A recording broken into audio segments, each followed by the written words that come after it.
Chapter 1: The deceased did not commit suicide. Hong Kong City University. Women's Dormitory Building.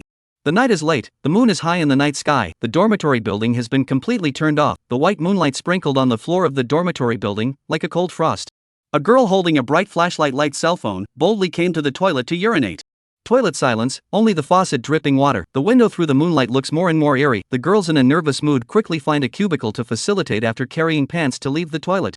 Wa la la. The faucet was unscrewed by someone. The girl looked in the direction of the sink, which was empty, but one of the faucets was spewing out a steady stream of water. Creak. A sound similar to metal rubbing abruptly rang out. Even under the sound of water, the girl was able to hear it clearly. The pores of her entire body stood up, and her body trembled slightly.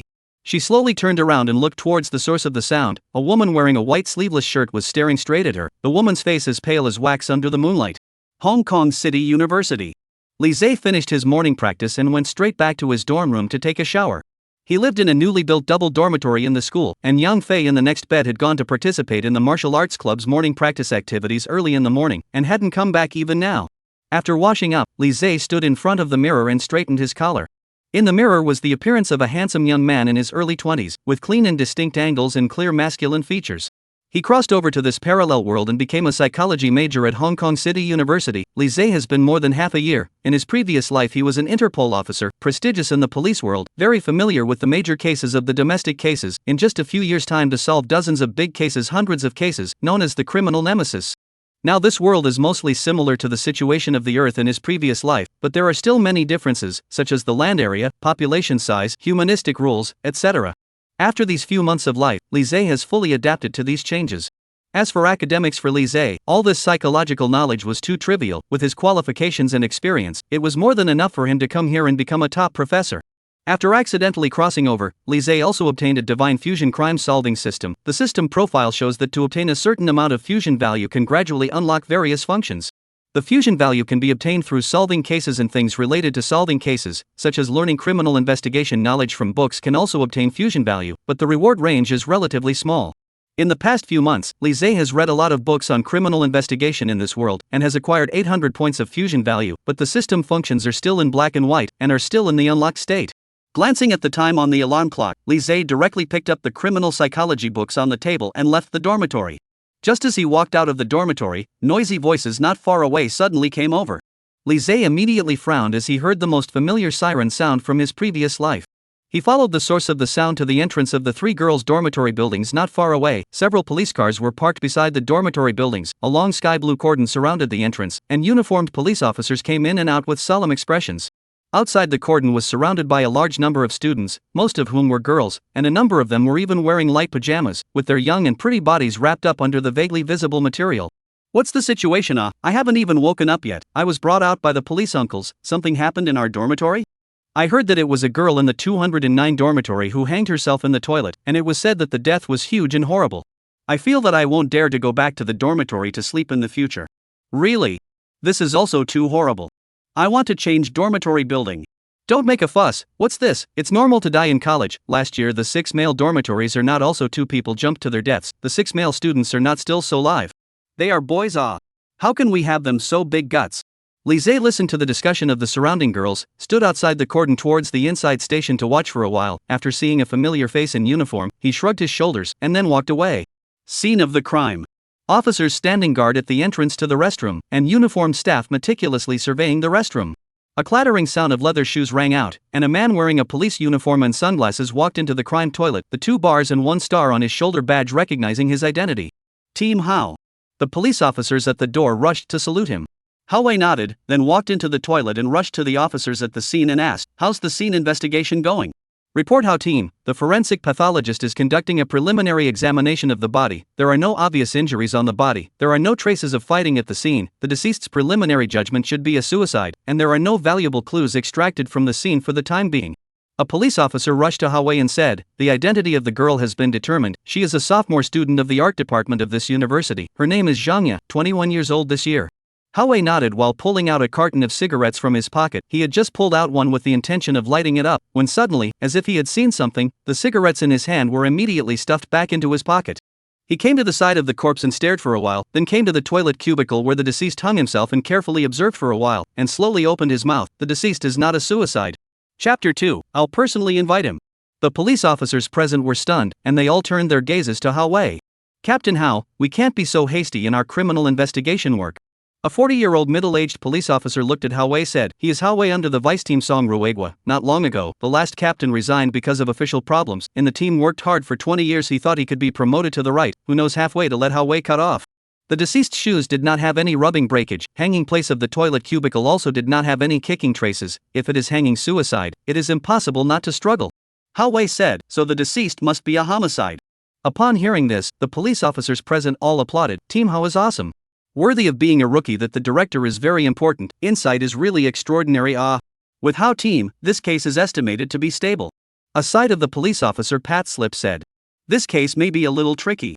Hao Wei frowned and rushed to the side of the police officer and said, you go to the psychology department major of this university and look for a sophomore student called Li Zhe and let him come over to help assist in solving the case. Ha! The police officer almost thought he didn't hear clearly.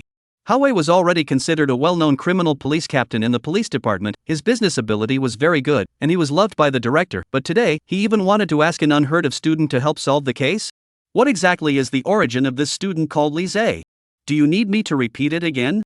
Hao Wei turned his head to look at the police officer on the side. No. No need. The police officer hurriedly replied, I'll go shout at him right away. After a few minutes passed, the police officer ran back out of breath and rushed at Hao Wei with a helpless face. Team Hao, he won't come? The police officers on the side were all astonished. What a big card. Hao team sent someone to call in to help him, but he didn't agree. What is this student's origin? How could he let Team Hao personally go and invite him? Hao Wei sighed, walked out of the case toilet, lit a cigarette, smoked a few mouthfuls and then decisively snuffed it out. Under the gaze of the police officers who were getting more and more surprised, slowly opened his mouth. I'll personally go and invite him. 10 minutes later. The toilet of the crime. The police officers were still methodically carrying out their investigative work, and this age-old women's restroom was filled with male police officers today. Vice Team Song Ruegwa was supervising the work of a group of police officers while looking towards the outside of the restroom with some dissatisfaction. We have a lot of talent in the bureau, and we have to go and hire some kind of foreign aid, and it's still a college student. This is complete nonsense. What can a student do to help? Isn't that adding to the chaos? Vice Team, don't be so furious. Captain Hao must have his ideas for doing this. The police officer on the side said. Ideas? I think he's purely fooling around. Song Ruegwa grunted. One and all stand at the door to discuss what to write. Don't have to work? Hao Wei's voice came from outside the restroom from a long distance, still wearing the sunglasses, clanking leather shoes stepped on the clacking. He was followed by a handsome young man in his early 20s, his face was calm, with a sense of composure rarely seen in people his age. The surrounding police officers are towards him to throw a curious look, want to see how Wei invited this young foreign aide in the end what looks like. Song Ruegwa was even looking back and forth at Li Zhe, his gaze somewhat unhappy. Wearing a white coat of forensic medicine, Yang Ming rose from the body side, rushed to Hao Wei, opened. After preliminary identification, the deceased died at about 12 o'clock last night. Neck strangulation marks, facial blood loss white. There is no trace of damage to the body of the murder weapon. Died of mechanical asphyxiation. The lower body is not subjected to aggression manifestations. As for in the end is a suicide or other killings, we need to go back to the autopsy department to do a further autopsy. It's homicide. Li Zhe did not know when he had already put on his gloves and carefully examined the body. The forensic pathologist on the side just wanted to open his mouth to stop him, while Hao Wei pulled his sleeve, let him continue. There are no signs of the deceased's shoes being broken, and there are no signs of kicking in the toilet cubicle where the hanging took place. If it was a suicide, it's unlikely that the deceased wouldn't have struggled. Li Zhe analyzed. These have already been analyzed by our Hao team. The forensic Dr. Yang Ming glanced at Li Zhe. He was not very optimistic about this college student foreign aide who had arrived so hastily. A student who hadn't even left the school gate, what help could he be? Even if he was studying a criminal investigation type of specialty, what he learned in school on weekdays was just the skin of the matter, and to really solve a case, it would require a very high IQ as well as a lot of experience in criminal investigation. What would this kind of hairy kid in his early 20s take to solve a case? Based on these alone, we can only think that there is a high probability that the deceased may have committed homicide, but after a preliminary autopsy, we found that the strangulation marks on the deceased's neck showed a V-shape. You know what I mean, right? Yang Ming raised his eyebrows and said, I know. Li Zhe nodded. In his previous life, as an Interpol officer, his knowledge of this piece of autopsy was considered proficient, so he was very clear about what Yang Ming meant. Normally speaking, the strangulation marks on the neck of a hanging suicide should present a V-shape, with the deepest at the bottom, rising and becoming lighter towards the sides, and finally disappearing, while the strangulation marks of a strangled death should be in a full circle ring. And the body in front of us had deep V-shaped strangulation marks on the neck. The existence of V-shaped strangulation marks on the neck of the deceased and the absence of knot marks on the back of the neck is not consistent with the death marks of being strangled by other people. Yang Ming said, and the face of the deceased was pale. This was caused by the lack of blood supply to the head due to the obstruction of blood vessels when hanging. If it was strangulation by other people, the victim's face and neck should have a large amount of red bruises and appear dark red, which shows that she was indeed hanged to death. That is to say, she also has a great probability that it was a suicide. Although Yang Ming didn't make his words clear, it was very clear to everyone that he meant that the deceased was a suicide, and as for bringing the body back to the autopsy section for further identification, it was nothing more than a procedural overkill. Wrong. Li Zhe brought his nose close to the corpse and sniffed it, and nonchalantly retorted, "Have you considered the possibility that the deceased may have been anesthetized?" Chapter 3. Same as what you analyzed. Anesthetized? Forensic scientist Yang Ming was stunned. If the murderer mesmerized the victim and then helped her hang herself, then all the pathological features would be exactly the same as a suicide. Li Zhe said, "Let's do a toxicology analysis on the victim's blood. We should be able to identify the components of the anesthetic." Yang Ming looked at Li Zhe for a while with some incredulity. He really didn't think of the piece that the deceased could have been anesthetized, yet these details were even considered by this young man. This person in front of him, was he really just a college student in his early 20s? The surrounding police officers also focused their gazes on Li Zhe, their faces filled with marvel. The foreign aid that Captain Hao invited is really extraordinary. To analyze the corpse so thoroughly, could it be that what he studied in school was anatomy? I didn't expect that medical examiner Yang also had a day like this when he was defeated. This is the first time it. I feel that I have read so many years of police school in vain. In the scene investigation old half day, froze what did not analyze. It seems to solve the case. This thing really have to rely on the talent. Look at his performance later. If he can catch the murderer, then I'm really convinced him. 2 hours later. The scene of the crime. Li Zhe leaned against the wall and carefully flipped through the case information organized by the police. The deceased, named Zhang Ye, is a sophomore student at the Hong Kong University College of Fine Arts. Due to the innocence and sweetness of her looks, Zhang Ye once had the title of class flower. The number of suitors are countless. Police Zhang Ye's classmates conducted a one-by-one visit. Students said Zhang Ye usually treat people quite well. It is rarely with people to the point of trouble. Her 3 roommates for Zhang Ye's problems, silent muttering, have said that although it is a roommate, but on weekdays with the Zhang Ye and not many interactions. With a cell phone ringing, Hao walked out of the toilet to take a call. After half a minute, he returned to the toilet, patted Li Zhe's shoulder and said, "Toxicology analysis results came out, the same as you analyzed. The ether component was detected in the body of the deceased, and the deceased was indeed first dazed and then hanged up to cause death." Li Zhe just lightly The surrounding police officers have been surprised to discuss open. Awesome. Before I thought he was making it up, but he really got it right. What is the origin of this guy? So bullish? A bit slippery. This big brother. The vice team Song Ruegwa also looked at Li Zhe with a surprised face. Obviously Li Zhe's performance was a bit beyond his expectation, but if Li Zhe can really assist in solving the case, the face of the whole team will also have a light, so he didn't say anything more. Okay, the scene has been surveyed almost. Leave a small number of people to continue to stay at the scene to search for clues, others with me back to the team. Hao rushed to the police officers at the scene and said, "Gather for a meeting in the conference room in half an hour." Understood. The crowd of police officers answered in unison. Hong Kong City. City Police Station. As the most developed and prosperous city in the entire G province, the Hong Kong City Police Station looks very grand, with dignified interior decorations and a spacious and bright conference room, which is large enough to accommodate hundreds of people for a meeting at the same time. At this time, the conference room was filled with uniformed police officers. Hao sat in the upper seat, the projection screen behind him slowly unfolded downward, the content of the PPT projected on the screen. The conference room was quiet, no one made a sound, everyone was waiting for the arrival of a person. Half a minute later, a sound of steady footsteps sounded. The door of the conference room was pushed open. Li Zhe met the gazes of the crowd and walked in. Li Zhe was no stranger to this kind of scene. He had seen too much of it in his previous life. "I went to the restroom and was delayed for 2 minutes. Everyone forgive me."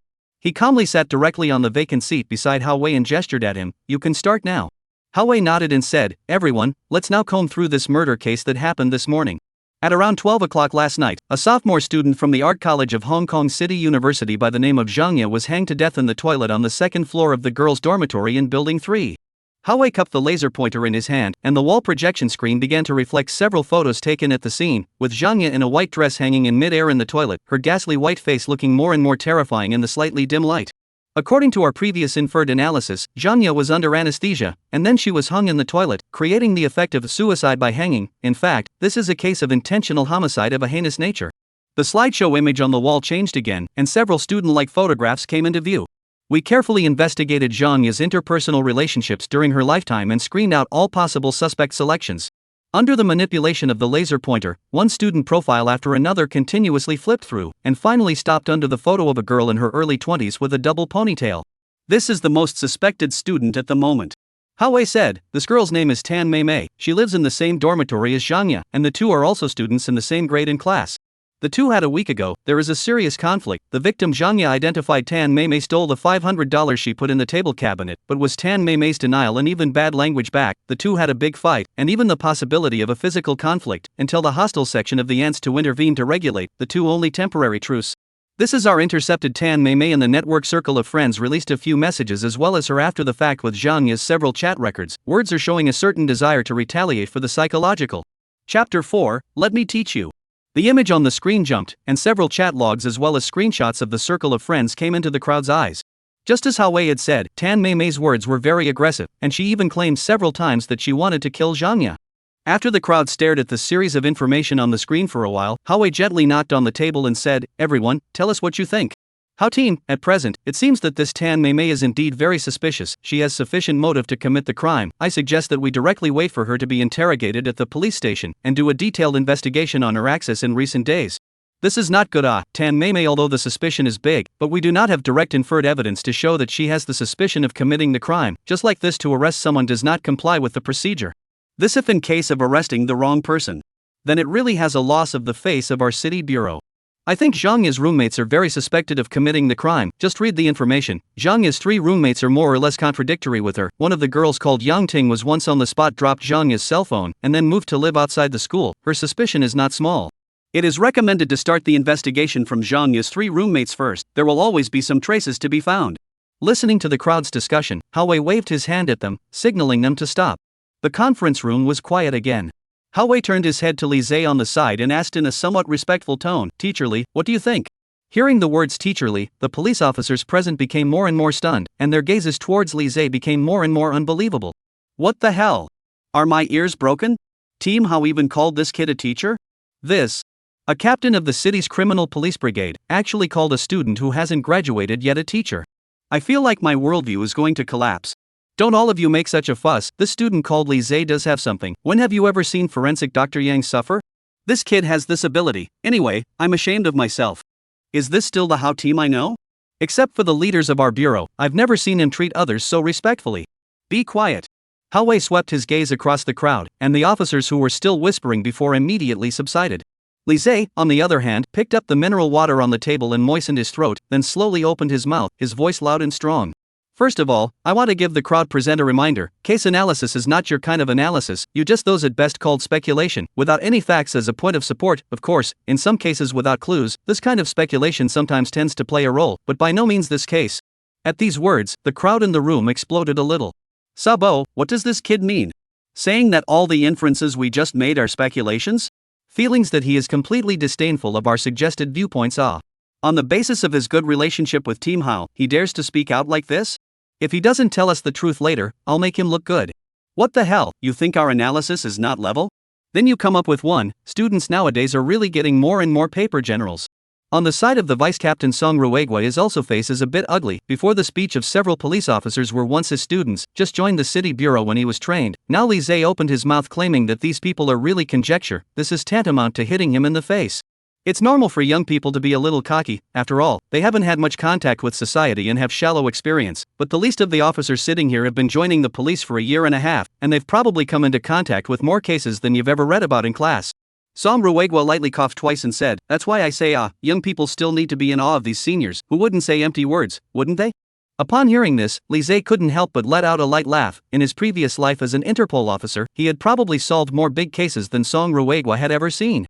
Don't be anxious, I won't make empty statements. In that case, I'll teach you as a criminal investigation police officer, what kind of mindset you should use to do reasoning and analysis. Li Zhe hooked his finger towards Hao Wei, who instantly handed him the laser pointer in his hand knowingly. The picture on the projection changed again and finally returned to the picture of Zhang Yi's death scene. Inference is definitely not guessing out of thin air, but starting from the minutiae, from point to point, and turning to analyze the conclusion you want. Li Zhe pressed down the laser pointer. The projection stayed on the image of Zhang Yi being hanged in the toilet. We checked the top of the toilet. There are no friction marks on the water tank crossbar of the hanging rope, proving that it wasn't a dragging. The murderer tied the rope on it first, then hung the person up to be hanged to death. You pay attention to see, hanging the end of the rope from the ground height is about 2.5 meters, and we did not find any traces of stoolchair friction at the scene, which indicates that the murderer is not with the help of stoolchair cushion height to complete the hanging process. From this, we can deduce a conclusion that the murderer's height is at least over 1 meter 8, otherwise it would be very difficult for him to place the deceased on a sling without any lifting tools. Lise swept a glance towards the somewhat stunned crowd and continued, everyone should also be clear that the average height of a girl is around 1 meter 6, there are very few girls who are higher than 1 meter 8, and there are almost none in Zhang Ye's social circle, which means that the one who killed Zhang Ye should have been a taller boy. Chapter 5, Precise Analysis, Determining the Murderer. I went to listen to this analysis of him. I actually think it's quite reasonable. Can't find a reason to refute him. What should I do? Is he really a student? How do I feel that he can talk even more than the lecturers in the university? This analysis called Lise is a bit professional. The university can teach him so much about criminal investigation? Song Ruegwa frowned and questioned, if the murderer is a boy, how did he enter the girls' dormitory? There are so many ways then. Lise let out a light laugh. He was now a college student himself. Although the girls' dormitory was forbidden for boys to enter, it was not impossible to get into the girls' dormitory. For example, his current roommate, Yang Fei, often went to the girls' dormitory to find his girlfriend to talk about ideals and chat about life. In Yang Fei's words, as long as you find a way to get rid of the hostess ants, in the future the girls' dormitory is their own home, when all the time can go in and out freely. You guys look here. Lise pressed the laser pointer, the picture jumped to the toilet window near the mouth. Zhang Ye lived in the second floor, the toilet window was less than 5 meters high from the ground, any tall boy want to climb up is not a difficult task, and the murderer deliberately selected the time of the crime at midnight at 12 o'clock, at this time of the whole dormitory building has been turned off the lights, it is difficult for him to climb up to be detected. So the murderer is first daytime and Zhang Ye arranged to meet in the toilet, and then in the middle of the night climbed up to the women's restroom murder, which also shows that the murderer is unable to bring with him any padding tools. After all, the rope can be put in the clothes, carrying a bench cannot climb up. Listening to Lise's meticulous analysis, the police officers present all had a look of enlightenment. This kid is really something. I actually have a feeling of being convinced by him. When he spoke, I actually had the feeling of listening to a top professor analyzing a classic case at the police academy. Awesome. A college student can analyze so many things? I haven't been in the police force for 5 years and I still don't have this ability. Solving cases like this depends on talent. Without this talent you'll still be a small police officer even if you stay in the police force for the rest of your life. Song Ruegwa looked at Lise dumbfounded. The other side of this analysis he really cannot be refuted. His complex complexion, looking at Lise's eyes were filled with disbelief. Was this really just an ordinary college student? This is clearly a criminal investigation genius. Hawei on the side had a look of having known it all along, with a few smiles on his expression.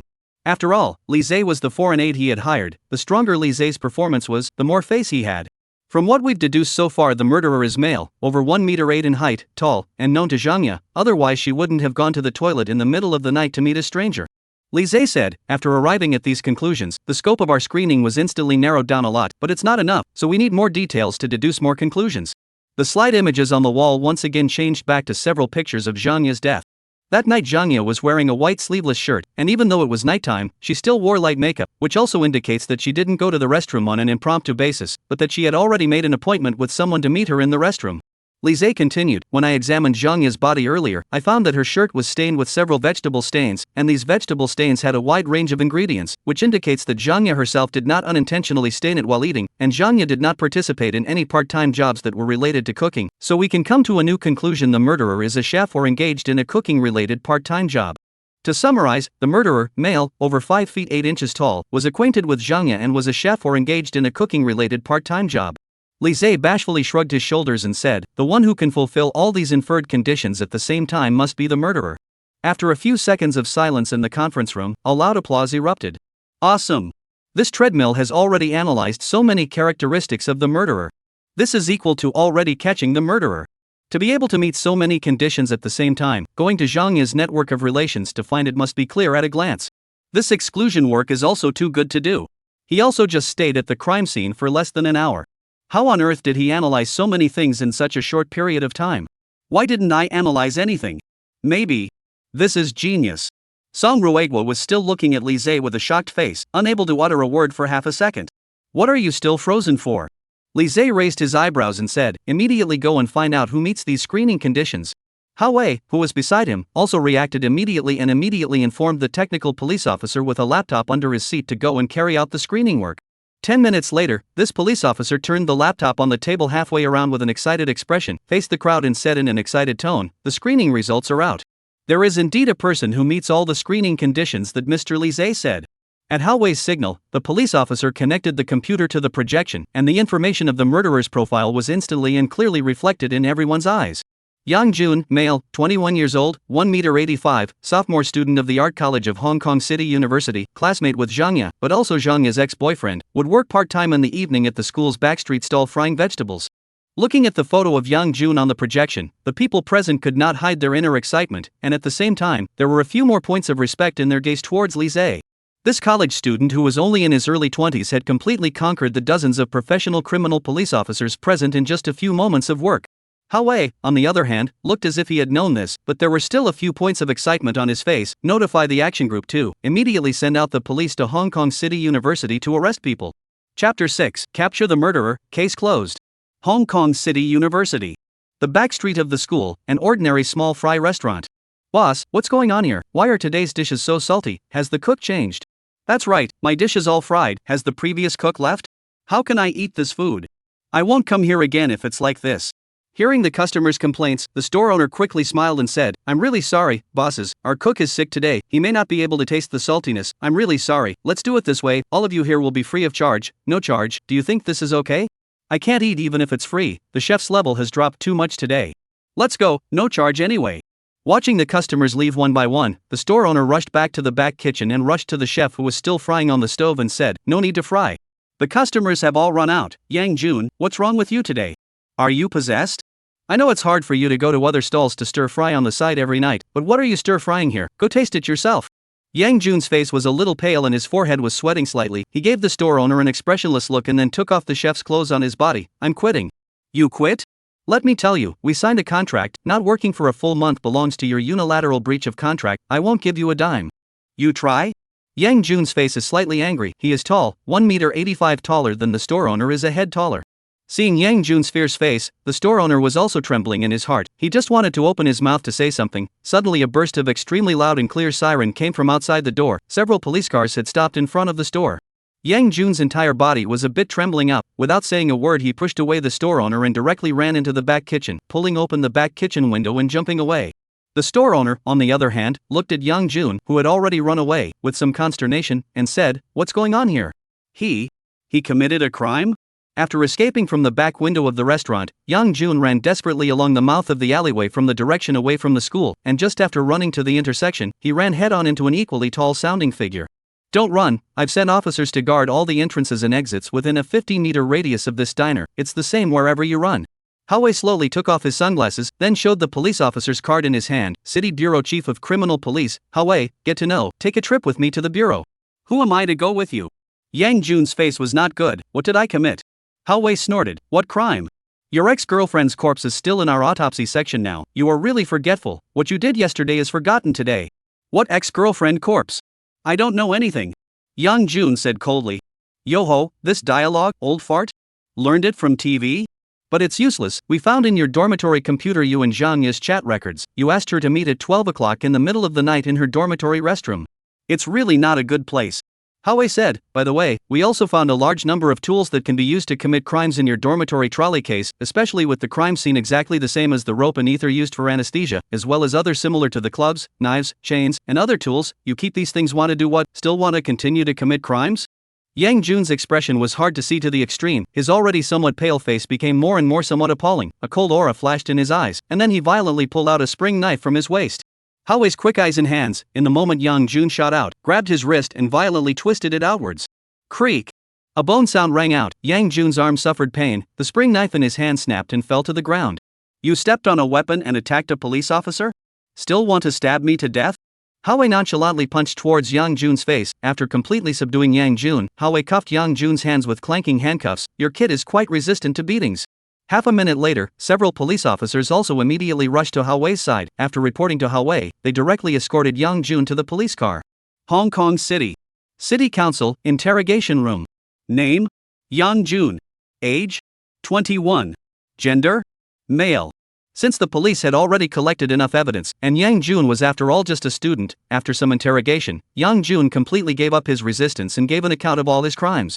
He and Zhangya was a childhood sweetheart, both from a small-town high school admitted to the Hong Kong City University, but Zhangya, due to the beautiful looks, came to the school soon became the existence of the class flower. Even if you know Zhangya already have a boyfriend, the pursuers are still countless. And Zhangya finally did not resist the temptation, in the green Yang Jun, and was found by Yang Jun. Zhangya took the initiative to break up with Yang Jun, and turned to a rich second generation with a rich together. However, Yang Jun has not been able to forget Zhangya, many times crying and begging Zhangya to return to her heart, but were decisively rejected. According to Yang Jun's own words, he has never been inferior and sad because of his poor things, until after Zhangya mercilessly abandoned himself, all kinds of negative emotions exploded together, thus letting him brew a horrible plan inside. He used the reason of seeing one last time to ask Zhangya to meet in the toilet, and after Zhangya refused his salvation again, he was finally disheartened, and anesthetized Zhangya with ether, and then hanged her to death with a pre-prepared rope. And those tools in his dormitory, originally intended to kill that rich second generation, he intended to kill the rich second generation after his own initiative to report to the police to surrender, but did not expect the police so quickly to find the door. With Yang Jun explaining everything, the case is also completely over. Chapter 7 System Basic Function Activation. Ding! Congratulations to the host for solving the toilet hanging case, obtaining 1000 points of fusion value, and due to solving the case for the first time, an additional 1000 points of fusion value. Ding! Fusion system function is open. Is it activated by consuming 2500 points of fusion value? Yes. Li Zhe chose to activate without hesitation the system function he had been looking forward to for a long time. Ding! Consumed 2500 points of fusion value. The system base function has been activated. Ding! Ability fusion in progress, obtaining military physical fist. Ding! Ability fusion in progress, obtaining elementary criminal mind. Ding! Ability fusion in progress, gain elementary cooking skill. Ding! Ability fusion in progress, gain old cow pushing style skill. Seems like some weird skill messed up. As the system beep sounded loudly, Li Zhe realized that his body had discovered some unique changes. The first thing was that a set of standard military boxing fighting skills had appeared in his mind out of nowhere, but this was of little use to Li Zhe. In his previous life he had joined the military for a few years of exercise before becoming an Interpol officer, and had learned much more useful fighting skills than this. If this set of military boxing was useful, Yang Jun would not have been subdued by Hao Wei. But what made Li Zhe more useful was that elementary criminal thinking ability, which was a good boost for his criminal investigation ability. And from the criminal fusion to just his action thinking, can let Li Zhe more understanding of the criminal action crime psychology, but will never be fused to the criminal thinking. The primary cooking skills for Li Zhe is not very useful, but it is better than nothing. After all, more skills do not pressure body. As for the old cow cart style skills, Li Zhe said, too pediatric. It seems that this Yang Jun is still young. No too few tricks. Through this a number of system rewards, Li Zhe this is a clear understanding of the system can make their own fusion to obtain the various abilities of criminals, including fighting, shooting, driving, and even criminal investigation thinking. As long as it was a skill that the criminals had mastered, Li Zhe was able to selectively fuse it over. The previous 4 skills were the ones that Li Zhe had selected before fusing them, but since the criminals this time weren't strong, the abilities he gained were also mediocre. However, this also gave Li Zhe great encouragement, which meant that in the future, if Li Zhe solved more cases and caught stronger criminals, the abilities he gained would also become more and more powerful. You are as strong as you want to be, I will suck you dry. What you will, I will, and what you won't, I will. Harbor City, City Bureau. Director's Office. City Director Dong Guohua sat in his office, flipping through a flurry of report information in his hands. A loud and clear knock sounded at the door. Come in. Dong Guohua said directly. The office door opened, and Hao Wei walked directly into the office, saluting towards Dong Guohua. Old director, you're looking for me? Little Hao, sit. Dong Guohua greeted and said, I've read the closing report of the Hong Kong City University case. It's done very well, but I'm a bit curious. What is this Li Zhe's origin? Looking at the contents of the report, it's all because of this little brother that this case was finished so quickly? Old director, this Li Zhe is not ordinary. Mention Li Zhe. Hao Wei face excited. A few months ago, our bureau is not to select a new criminal police captainate. At that time, in order to strengthen their competitiveness, I went to enroll in a criminal investigation training course. The training teacher is this Li Zhe. At that time when I saw this Li Zhe, I thought to myself that this is not nonsense. A kid in his early 20s can teach you something? But later I realized that I was wrong, and it was a big mistake. This Li Zhe is really powerful. Not only is the criminal investigation knowledge super rich, and the lecture is easy to understand, even I so dislike the classes listening to the people. Hao Wei paused for a moment, continued, the classic case of crime solving, he is simply at hand, and can give you a head start in analyzing. I almost suspect that he is not lying about his age. But he really is a college student.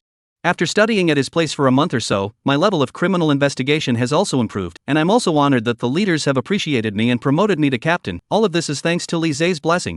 That divine? Dong Guowo raised his eyebrows. As a police station leader, he was very sensitive to the talent piece. After decades of mixing in the police department, he had seen all sorts of talented people, but this was the first time he had heard of a criminal investigation genius in his early 20s like Li Zhe.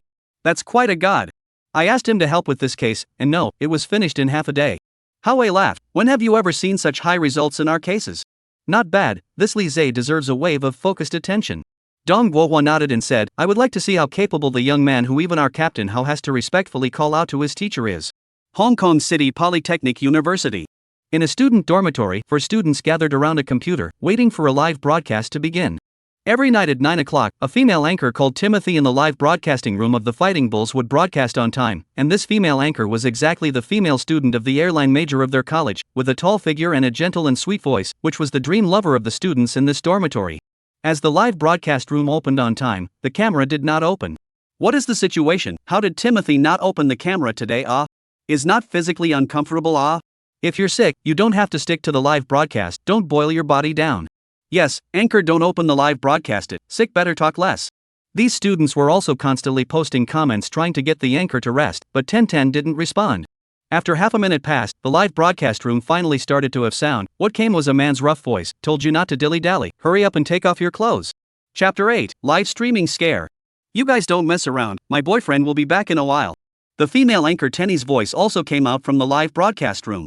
Who are you bluffing? Your situation we have long been clear. Your boyfriend is a rich second generation. A month also come to your school on weekends to have a room with you a few times. At this point in time where he has the time to care about you, who knows where to go to play with other women. The rough voice came again. You'd better cooperate some, or don't blame the guy in my hand for not being long-sighted. Hearing the strange conversation in the live broadcast, the 4 students in the dormitory all looked at each other in disbelief. They who had intended to enjoy the daily fragrant live broadcast seemed to have heard something unimaginable today. What's the situation? Timothy shouldn't have encountered a robber, right? Maybe it's him playing bed role-playing with his boyfriend. Before is not that there is an anchor playing cosplay with his boyfriend forgetting to turn off the live broadcast, the whole time was watched by the audience. Think of the astringent love. It will not be. Listen to the tone of their conversation does not seem to pretend is not really out of what happened? I feel that we should call the police in case something happens. Let's wait and see what's going on behind us. If something's really wrong, we'll call the police immediately. A few people talked and discussed, and continued to listen to the situation in the live broadcast, and the other viewers in the comment area also said that this must be the female anchor playing certain Shibari bed games. Big brother, you put the gun away. Me? I'll do everything. Timothy's voice once again entered the live broadcast room. Take off your clothes and change into your stewardess uniform. The rough voice resounded once again. As a rustling sound of changing clothes rang out, Timothy's somewhat trembling voice once again came out. Changed. You guys should have learned stewardess etiquette in school on weekdays, right? If you encounter a guest jerking off in front of you, what would you say? Timothy's voice was full of shock. Say it in a standard flight attendant voice. The gruff voice chided.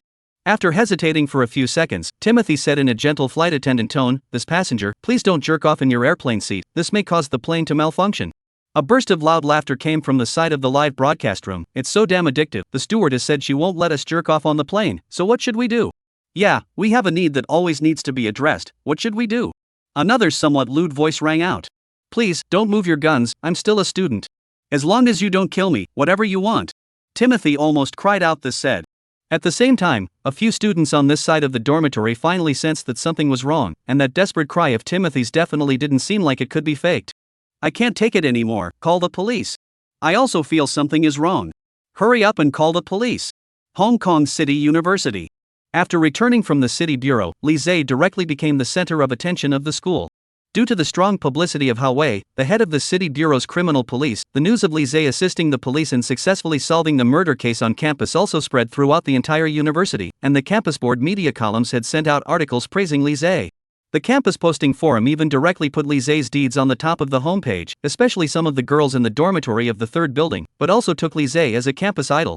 Li Zhe is really great, thanks to his help in catching that pervert who went into the girls' toilet to kill someone. If it wasn't for Li Zhe, I probably wouldn't be able to sleep these nights.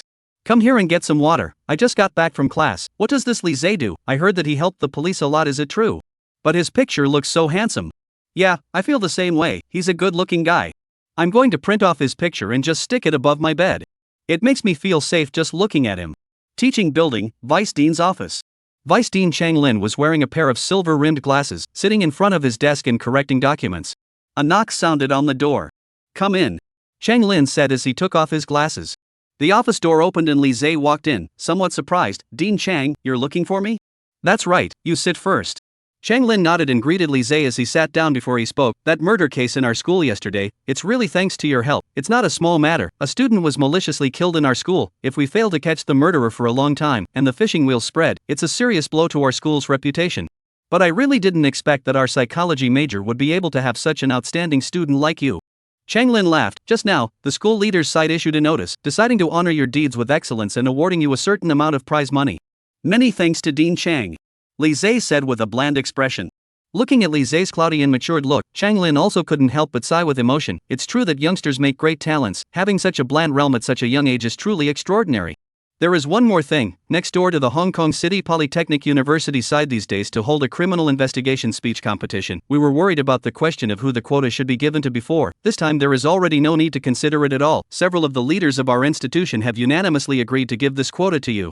Chang Lin patted Li Zhe's shoulder and said, "This is a rare opportunity. There will be several famous criminal investigation professors from the Hong Kong City Polytechnic University side coming to listen to the lecture. I don't know if there are any opinions from your side." "I have no opinion," Li Zhe responded with very standard words. "Thank you very much for the attention and cultivation of the school leaders. I will make good use of this opportunity and strive to win the awards and fight for the honor of our school." Chapter 9, The Chopped Off Ring Finger. "Good, very good."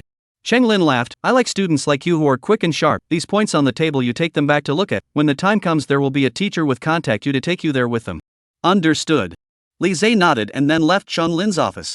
For him, but anything related to criminal investigation and crime solving, he wouldn't refuse. After all, he was able to bring himself a certain amount of fusion value rewards.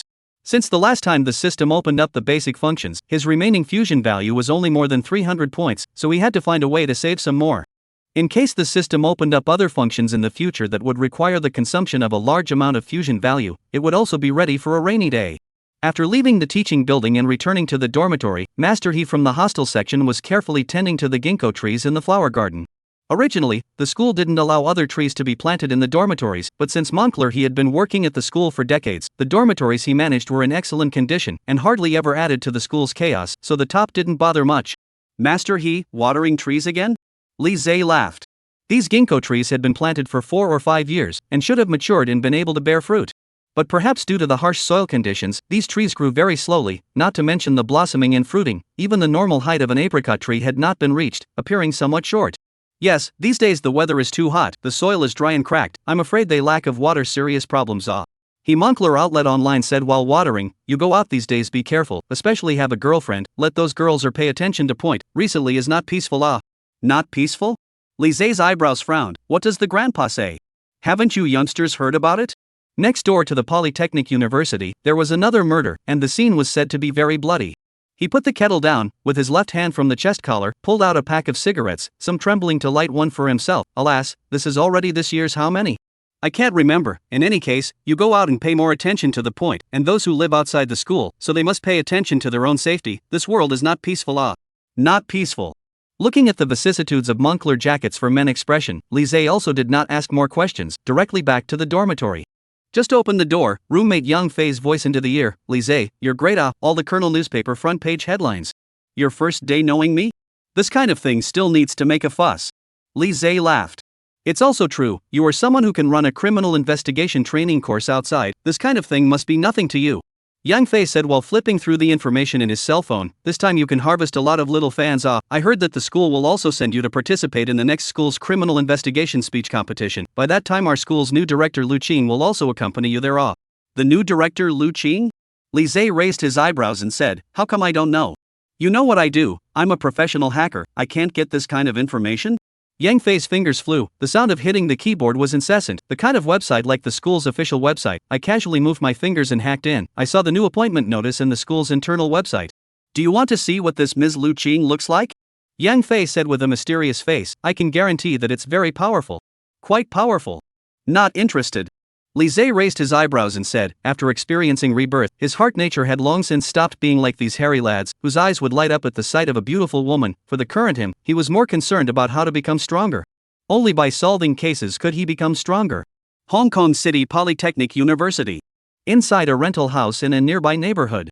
The door of the room was open, a long cordon was pulled up at the door, and police officers on guard stood on both sides. Hao Wei lifted the cordon and walked into the house. A pungent smell immediately smoked him to put on a mask. What smell? Reporting to Team Hao, it's the smell of 84 disinfectant. A police officer said, the murderer poured a full half bottle of 84 disinfectant on the dead body after committing the crime. So sick? Hao Wei frowned and came to the side of the bed. The body of a young woman wearing a flight attendant uniform was lying horizontally on the bed. Her panties had been taken off, her buttocks were slightly offered up, and her skin showed symptoms of dermatitis, redness and swelling under the corrosion of the 84 disinfectant. On the side wearing a white coat of forensic Dr. Yang Ming is on the body of the preliminary autopsy. A few minutes later, he got up and said, the deceased died about an hour ago or so. The cause of death is a blunt instrument, heavy blows. The murder weapon should be a diameter of 5 centimeters thick stick. The left hand ring finger was chopped off. The broken finger is not found for the time being. The victim's lower body is torn, and had been abused before death. The ring finger was chopped off? Hao Wei frowned and said, why does it feel a bit familiar? Of course it's familiar. Remember that serial murder case 5 years ago? Yang Ming shrugged his shoulders and said, the murderer committed 5 cases in a row. Each time the victim's ring finger was chopped off. The murderer was quite cunning. The former head of the criminal police spent a few years and didn't catch him, and ultimately, this case is still in the archives of the police department in our pressure. So it's this case. Hao Wei had a look of clarity. Back then I was a nameless junior police officer. Now since I am serving as a captain, no matter if this time the murderer is not the previous serial killer, I am bound to catch him. This time. How come I didn't see you ask that divine detective college student to help? Yang Ming asked somewhat tentatively towards Hao Wei. This is not a small case. Checking the surveillance or something will solve the case. What? Dr. Yang is also interested in this college student? Hao Wei gazed at Yang Ming and laughed. Yang Ming was a little hairy by Hao Wei. I just want to see how he will analyze this corpse. Chapter 10 Strangulation Marks on the Railing. The last murder happened in his school after all. I have a reason to ask him to help. Hao Wei shrugged his shoulders and said, Mr. Li, he's really not an ordinary person. This time I really don't know what reason to take to invite him. Team Hao, I did hear that Li Zhe will come to this school in 2 days to participate in the criminal investigation speech contest. A female police officer with a ponytail looked at Hao Wei with some anticipation. You'll have the chance to ask him to come over and help then. Many of the police officers in our team still want to learn his criminal investigation ideas. Go, can I still not know your little thoughts? Hao Wei wiped this female police officer a glance. You also do not look at yourselves. One by one are 26 or 27. The other teacher Li is only in his early 20s this year. You want to eat the young grass of the old cow? Do you think she's interested in you? Don't do some dreaming. Hurry up and investigate with your heart. Hao team found the murder weapon. A side of the police officer suddenly shouted excitedly. He wore gloves and picked up a bloody iron bar from a wastebasket next to the bed. Forensic scientist Yang Ming took the murder weapon and compared it for a while near the dead man's brain wound, and then nodded and said, it matches very well with the wound. It is indeed the murder weapon. This murderer is really bold. This iron bar should be directly removed from the fitness dumbbells in the house, and after killing someone with it, he didn't intend to take it away, and threw it directly into the garbage can in the house. Hao Wei rushed to the police officer beside him and said, take this iron bar back for inspection, see if you can find any clues. Understood. The police officer behind him responded. Also, after you guys finish surveying the scene, remember to make sure to protect the scene. Hao Wei said, in a couple of days, Mr. Li, and I might have to come over to look at it again. Hearing Hao Wei's words, the police officers present instantly understood that although Hao Wei didn't say it with his mouth, but in his heart, he still wanted to ask Li Zhe to come over to help, and quite a number of teenage police officers already had a look of delight on their faces. Understood. This time the constables replied in unison. Hong Kong City Polytechnic University. A black Santana slowly drove into the campus, eventually stopping in front of the report hall building. The car door opened. A pair of brightly colored high heels were the first to get off the ground. A professional woman dressed as a professional woman came down from the car. A dark V-neck suit, a straight little suit lined with a silk camisole nightgown, and under the wraparound skirt were 2 long, straight, voluptuous thighs, with black stockings that made people think about them. Mr. Li Zhe, this is it, get out of the car. With a thump, the car door opened again. Li Zhe got down from the passenger seat. He glanced at the woman across from him, and finally understood what Yang Fei meant by powerful before. This director Lu Qing who accompanied him over, apart from the fact that her looks and dress were both very sultry, what was even more exaggerated was her proud peak. After a cursory glance, it had reached at least a terrifying G-cup. That was the kind of thing that even clothing could not bind the sure thing. Li Zhe felt that Lu Qing's blouse might be burst at any time. Let's go over to the office to sign in first, there's already a school staff waiting there. Lu Qing said. Li Zhe nodded without saying much and was just about to follow Lu Qing into the report hall building together when suddenly a familiar bold voice called out to him. Teacher Li. Li Zhe looked back, Hao-wei wearing a pair of sunglasses, hands in pockets leaning against his own public cross-country police car, the look to be more pretentious and more pretentious. After seeing Li Zhe turn around, Hao-wei immediately changed his posture and jogged towards Li Zhe with a smiling face. Yeah, Mr. Li, what a coincidence, how can I run into you here too? Hao-wei laughed with a cheeky look on his face. You came over to participate in the criminal investigation competition? Say something straight, don't beat around the bush. Li Zhe said. I knew that nothing can be hidden from you, Mr. Li. Hao-wei laughed a few times, then glanced at Lu Qing next to Li Zhe and said, Can this one evade for a while? I have some important words to talk with Teacher Li. Then you guys chat first. Lu Qing glanced at the time on her cell phone. I'm going to sign in, the competition starts at 3, don't chat too late. After saying that, Lu Qing twisted her shapely body and left. I'll go, your school teacher is quite something. Hao-wei took off his sunglasses and watched Lu Qing leave before he slowly spoke. A few days ago a nasty home invasion, rape and murder case happened in this school. The deceased was a female student of this school's flight attendant major. Her name was Chu Tian. We investigated the scene and found a bloodied iron rod with a diameter of 5 centimeters. After testing, the blood on it was indeed the deceased's and was able to identify it as the murder weapon. Hao-wei said, the deceased family lives on the 6th floor. The scene of the gate door locks have not been pried open. Traces of the balcony has a security window. Life-saving window locks have not been cut. We cannot speculate for the time being how the murderer is to enter the room to commit the crime. The only speculation is that the deceased went out during the day and forgot to lock the door. The murderer has been lurking in the house until the victim came back. Roa, the level of criminal investigation has grown. Noticed quite a few points. Where, this is all thanks to your blessing, Mr. Li. In front of Li Zhe, Hao-wei always had a respectful demeanor. Li Zhe pondered for a moment and said, Send your police officers to the rooftop parapet of the building to see if there are any traces of rope strangulation. Upon hearing this, Hao-wei immediately brightened up. He immediately took out his cell phone and dialed the number of the police officer under him. Take your team members and immediately head to the top floor of the building where the crime occurred to see if there are any strangulation marks on the parapet on the side close to the deceased's balcony. Yes. The police officer immediately responded. A few minutes later, Hao-wei's cell phone rang and the constable's voice came over the phone. Reporting to Team Hao, we did find strangulation marks on the parapet at the scene, and from the marks it should have been caused in the last few days. Chapter 11 Strong. Is too strong. There are strangulation marks on the roof railing, proving that the murderer was tying the rope from the roof and dangling the rope to enter the room to commit the crime. Li Zhe analyzed. As for the lock on the anti-theft lifeguard window is not broken, it's very simple. The murderer cut the lock and then put a lock on the lifeguard window by himself. You guys send someone to take a closer look at the lock on the lifeguard window, it should be dust-free. And to commit the crime by going down from the roof sling, at least one person needs to be on the roof to take over. There are at least 2 or more murderers. Awesome. Mr. Li, this is all hit by you. Hao-wei looked at Li Zhe with a face of adoration. That night when Chu Tian had an accident she also turned on a live broadcast, and through the recordings during the live broadcast we determined that there were indeed 2 murderers. The high-altitude slinging rope to enter the room, and can also cut the security window door lock in mid-air. This is not something that ordinary people can do. Li Zhe said, the murderer is familiar with working at heights, and may have been or is currently working as an air conditioning installer, exterior wall painter, or a high-rise glass cleaner. The information we have at the moment is limited, so you should first go through the screening process from these ranges. 666, Mr. Li, only these few numbers can express what I feel inside. Hao-wei said with a look of amazement. In the past, Hao-wei, really never looked at anyone until I met you. I've exhausted all the words I've used to kiss ass in my entire life. Alright, the speech contest is going to start in a while. Li Zhe said, I'm competing for the school, so I can't be sloppy. When it's over here, come and pick me up to go to the site. No problem. Hao-wei said with an excited face, call me anytime, Mr. Li, I promise to be there in less than 3 minutes. Li Zhe nodded and then left directly. Strong. Too strong. Hao-wei looked at Li Zhe's handsome and tall back and couldn't help but say. Report Hall.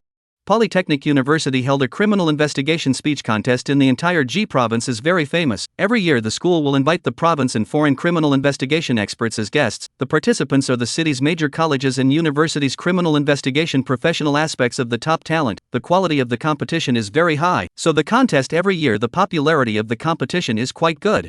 The competition has not yet begun. Carrying camera equipment of the media reporters have already been to find a good position. Some live platform anchors are also early to sit on the front row of the position, waiting for the start of the competition. For these news and live streaming workers, everything is traffic first. As long as there is popularity, they will be able to see their figures. After half an hour had passed, the site staff had pretty much set up, and the lecture hall was already full. The host began to go on stage to warm up the stage. Everyone, I'm very glad that everyone can come and enthusiastically participate in this criminal investigation competition. Today's group of heroes, I believe that the later competition will definitely not let everyone down. First, allow me to introduce our current participating guests. Under the host's one-by-one introduction, the several professorial figures in front of the head table are all getting up and lighting up. Most of them are in their 50s and 60s, the youngest one is also already in his 40s, close to 50. In addition to the above professors, today our school is honored to have invited a heavyweight guest. He is Chief Dong Wowa of our Hong Kong City Police Department. A feverish applause erupted from the audience. Many of them were criminal investigation majors, and being able to meet the city commissioner in person was indeed something to be happy about. After the introduction of the guests and various sponsors, the match officially began. The major media platforms under the audience began to broadcast this competition, and due to Dong Wowa's appearance, the heat of this event doubled again. As the first few contestants gave their speeches, the group of professors on the head table nodded their heads while scoring. Not bad, the quality of the talent in this session is very high, their professionalism and prowess are all top-notch. It seems that our next few years will be a time for the eruption of talent in our criminal investigation industry. The number 3 who just came on the stage, obviously has a large amount of theoretical knowledge. The speech is not timid, I feel that he has a champion phase. I feel that number 5 is also good. The crowd of professors burst into discussion, but realized that Dong Wowa on the side had never opened his mouth. Director Dong, how about it, what do you think? A professor with a full head of white hair and silver-framed glasses asked. None of it is good. Dong Wowa laughed, just some theorists who read from a book, but you can't blame them, after all, they're just a student, not a genius. With these words, the few professors present were all a bit shocked. They had completely not expected that Dong Wowa's eye requirements were so high, and that none of these students on the stage could even enter his eyes. Then, Director Dong, the genius you are referring to is? He hasn't gone on stage yet, we'll find out in a moment. Dong Wowa said slowly. Report hall. Behind the curtain. You're next. Lu Qing patted Li Zai's shoulder. Go up there and stabilize your mind, play well, it doesn't matter if you win the prize or not, showing the elegance of our Hong Kong City University is enough. No problem. Li Zai let out a light smile. A few minutes later, the host soldiered on, announcing, next, we have Li Zai, who majored in psychology from the next-door Hong Kong City University, come up to the stage to give us a speech. Curious gazes were coming from the audience. They were not students of Hong Kong City University, so they did not know much about Li Zai. This little brother is quite handsome. Shouldn't he be a vase? It feels like he should go to study acting with this looks. In the future as a fresh meat in the movie world, 3 days and $50 million is no problem at all. Handsome This is the next door to the senior well. I feel that I sealed for a long time the spring heart to sprout. A moment I want to go personally at his penguin. Chapter 12, Proper Criminal Investigation Thinking. Slap. A burst of applause came from the head stage as Dong Wowa slowly spoke. Let me see how the genius performs. A kind of professors around them all looked at Li Zai on the stage with some surprise. This was the genius that Dong Wowa was talking about? Other than his looks, he didn't look anything special. Ladies and gentlemen of the audience, guests of honor, I am Li Zai from Hong Kong City University. Li Zai stood on the lectern and spoke calmly. Just now, as I stood behind the curtain, I also listened carefully to the speeches of the several contestants in front of me, and if I were to use my true feelings inside to evaluate them, it would be 4 words: paper talk. The audience present was in an uproar. Holy, this dude is dumb enough. The first sentence he came up disliked all the contestants in front of him. Saying that others are paper warriors, I'd like to see what he himself is capable of. Are all good-looking people so grumpy these days? Isn't he a bit too unseemly? Several of the previous contestants were also looking at Li Zai behind the curtain with unfavorable faces. They were all elites in the criminal investigation aspect of the major colleges and universities, and wherever they went, they were all like stars, and now that they were being evaluated by Li Zai without any mercy, naturally, their moods were all not as good as they could be. Tick-tock, the cell phone on the lecture table suddenly vibrated. Someone sent a message. He glanced roughly towards the screen of the phone. It was from Hwei. Teacher Lee, we found new clues at the scene. It's very important. I've sent the collated case information to your mailbox in the form of an email. If you're done with the competition, please notify me at the first time. I'll send someone to pick you up immediately. Although he only glanced at his cell phone, it was still keenly noticed by certain viewers. Holy, this dude still has time to look at his cell phone? Did he forget his words and look at the script in his phone? Awesome. I've grown up so much. I've never seen such an arrogant person. Everyone, I have something urgent to do in a while, so I'll keep it short. Li Zai said, the reason why I said that the first few contestants are all paper, is because everything they are speaking about is all pieced together from the major criminal investigation books. In fact, this is meaningless.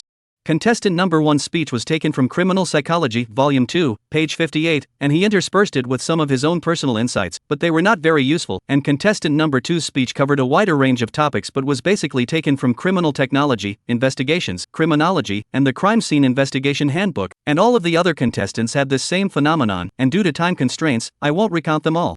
Hearing this call from Lise, the scene was once again in an uproar. I just checked the books, he said. Seems really similar to the content of the previous 2 contestants' speeches. This dude's brain is made of machines, right? Even which book page he remembers clearly? I guess those students who gave speeches before are going to be green in the face. Behind the curtain, the few contestants who had given their speeches before were looking at Lise on the stage with incredulous faces.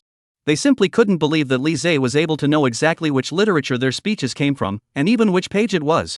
Who on earth was this? On the summit stage, Dong Guohua looked at Lise's performance, while he couldn't help but nod his head, quite a bit of praise. Criminal investigation is a practical course as well as a practical technique. The previous few participant students have not had the experience of solving a case after all, so it is normal that they cannot deeply understand criminal investigation thinking. Lise said, "Let me tell you what is called proper forensic thinking. If a psychopathic murderer is mixed in our report hall now, and the police have already arranged police forces to surround the various entrances and exits outside, what way do you think this murderer will use and from what place will he escape? Our report hall is just this big. If the police completely block the outside of the building, how could the murderer possibly escape? Unless he grows wings. That's right, it's already impossible to escape. Just raise your hands and surrender. What's the point of struggling? What way can he escape? Unless hostage taking. But the police, as long as set up snipers beforehand, the murderer as well cannot run away." Listening to a noisy murmur from the audience, Lise waved his hand and slowly spoke. "It seems that everyone thinks that it's almost impossible for a murderer to escape. That's because you guys lack what I call criminal investigation thinking. There are 2 ways for a criminal to escape from here. The first one, find a way to cause chaos and then disguise as a police officer to escape during the chaos. The second one, there is a ventilation duct opening on the ceiling of the conference room on the first floor of the lecture hall. This ventilation duct connects directly to the southeast direction of the lecture hall. The exit happens to be blocked by the piece of bamboo forest in the flower garden." Lise swept his gaze over the people present and said slowly, "Tell me. If the police had only set up defenses at the various entrances and exits of the lecture hall, wouldn't there be a high possibility that the murderer would have escaped?" Upon hearing this, the audience present were all somewhat stunned as they looked at Lise on the podium. At this moment, Lise's aura shook the entire report hall. And if we, as the police, are also able to think about what the criminal is thinking and respond to it in advance, then there must be nowhere for him to escape. Lise slowly said, "This is what I call criminal investigation thinking, looking for all possible details, expanding from point to point. From the first second I entered the report hall, I kept on observing all kinds of details in the whole report hall. This is the quality that an excellent criminal investigator must have, and all of this is something that can't possibly be taught to you in books." Chapter 13, This is the genius I want to see. The entire room was silent for a full 20 seconds. Then the applause rioted like thunder. "Awesome, so invigorating that I almost crushed 2 eggs with my backhand. Is he really a student? This is the aura and professional quality that a student can have? You also do not say," he observed really careful. "Our lecture hall in the southeast direction does have a piece of bamboo forest. There is a ventilation exhaust fan mouth just blocked. You let me think I really cannot think of criminals will be drilled from the exhaust fanware. After all, there is no door or window these exits. Such a horrible insight ability. This buddy is simply slippery. On the summit stage, Dong Guohua, on the other hand, looked at Lise and nodded his head in satisfaction. "This is the genius I want to see." The professors on the side each looked at each other with expressions full of shock. This level of criminal investigation thinking, how could a young student in his early 20s possess it? Some old criminal police officers who have been in the police department for more than 10 or 20 years don't necessarily possess this level. His performance is really too shocking. It seems that this piece of criminal investigation talent is really too important. This son has such a sharp insight ability as well as criminal investigation thinking at such a young age. The future is unlimited in the future. After quickly ending his speech, Lise looked at the case information in his cell phone's mailbox while coming behind the curtain and greeted Lu Qing. "I still have urgent matters. You go up for me when I receive the award in a while. I'll leave first." Lu Qing wanted to call out to Lise, but thinking that he might have to help the police with the case, he didn't shout much. How did he know he would win the award? Lu Qing looked at Lise's distant figure. Her attractive face with some mature charm was filled with a curious look. Hong Kong City Polytechnic University. Inside the rented house where the air hostess was killed. Several police officers were surrounding the house seemingly surveying something, while Hao Wei was standing at the window of the corridor outside the house, smoking a cigarette with a stony face. Day. A sound of footsteps sounded. A police officer came over from the stairway with Lise in tow. "Team Hao." The police officer saluted at Hao Wei before entering the rental house to help survey it. Mr. Lee, you're here. Hao Wei immediately put out the cigarette in his mouth and said, "How's the match going?" "That's not important." Li Zhe put on his shoe covers and directly lifted the cordon at the doorway and walked in. "When you said that there was a major discovery before, do you mean the footprints over there?" "Holy, Mr. Lee, you're too godly." Hao Wei followed behind Li Zhe and said with a face of amazement, "You knew it by glancing at it from such a distance?" Li Zhe didn't pay attention to Hao Wei's boasting. He directly came to the side of a group of investigation police officers, squatted down and carefully looked at the ground with soil footprints in several places. "These footprints are newly appeared. I suspect that the murderer might have returned here." Hao Wei said, "There are a few muddy places on the lawn outside the neighborhood, and it rained lightly yesterday night. He might have gotten muddy while passing through the muddy places, so he left such footprints inside the house, but strangely enough, no matter whether it's the staircase or elevator doorway, there are no such similar footprints to be found." "Is there any surveillance in the neighborhood?" Li Zhe asked while observing the soil composition on the footprints. "No, this is an old neighborhood. The surveillance is still the same kind of mosaic quality camera from 20 years ago. It has long been out of repair when it is old, otherwise our work would not have progressed so slowly." Hao Wei said, "You don't say. This criminal is quite shrewd. The hand-down specially picked this old neighborhood. The soil in the footprints contains a lot of sand particles, which means that the person who left the footprints once walked through a sandy area or a certain development zone. That kind of place usually hoards all kinds of sand piles." Li Zhe meticulously observed the footprints and analyzed them. He waved his hand towards the police officer on the side. "Bring a tweezer over here." The police officer on the side immediately obediently handed him the tweezer tool. Li Zhe carefully pinched out some white particles of different sizes from the footprint soil. After observing them for a while, the survey technician concluded, "These are magnesium oxide particles, raw materials for smelting magnesium." "Magnesium oxide?" Li Zhe frowned slightly. Usually magnesium oxide exists in nature in the form of magnesite, and pure granular magnesium oxide like this is usually processed by chemical plants. Hao Wei said thoughtfully, "In that case, this person has also walked past chemical plants that smelt magnesium metal." "No." Li Zhe shook his head. "Raw metal materials like this are usually not scattered randomly on the roadside. If he was just passing by, there wouldn't be such a large amount of magnesium oxide particles under his feet. This person should be a worker in this kind of chemical factory. And if the murderer came here on foot, it means that the factory he is in can't be very far from here." Li Zhe turned his head and rushed to Hao Wei. "Starting from a 5-kilometer radius of the crime scene, radiate inward to narrow down the scope of the investigation and look for nearby chemical factories smelting magnesium metal. It shouldn't be a difficult task. Wrap it up on my men." Hao Wei patted his honey with an assurance, and then started ordering towards the police officers beside him. "In a moment, you guys will do a sampling of the footprint soil here to go back and then do a meticulous investigation of the soil composition." Li Zhe said, "What we can discover is limited after all. In this case, we still have to believe in the power of science." "Didn't you hear what Mr. Li said?" Hao Wei glared at the technician on the side. "Listen." "Heard it." The technician responded with some confusion. "Hear it and still don't respond?" Hao Wei said without any good humor.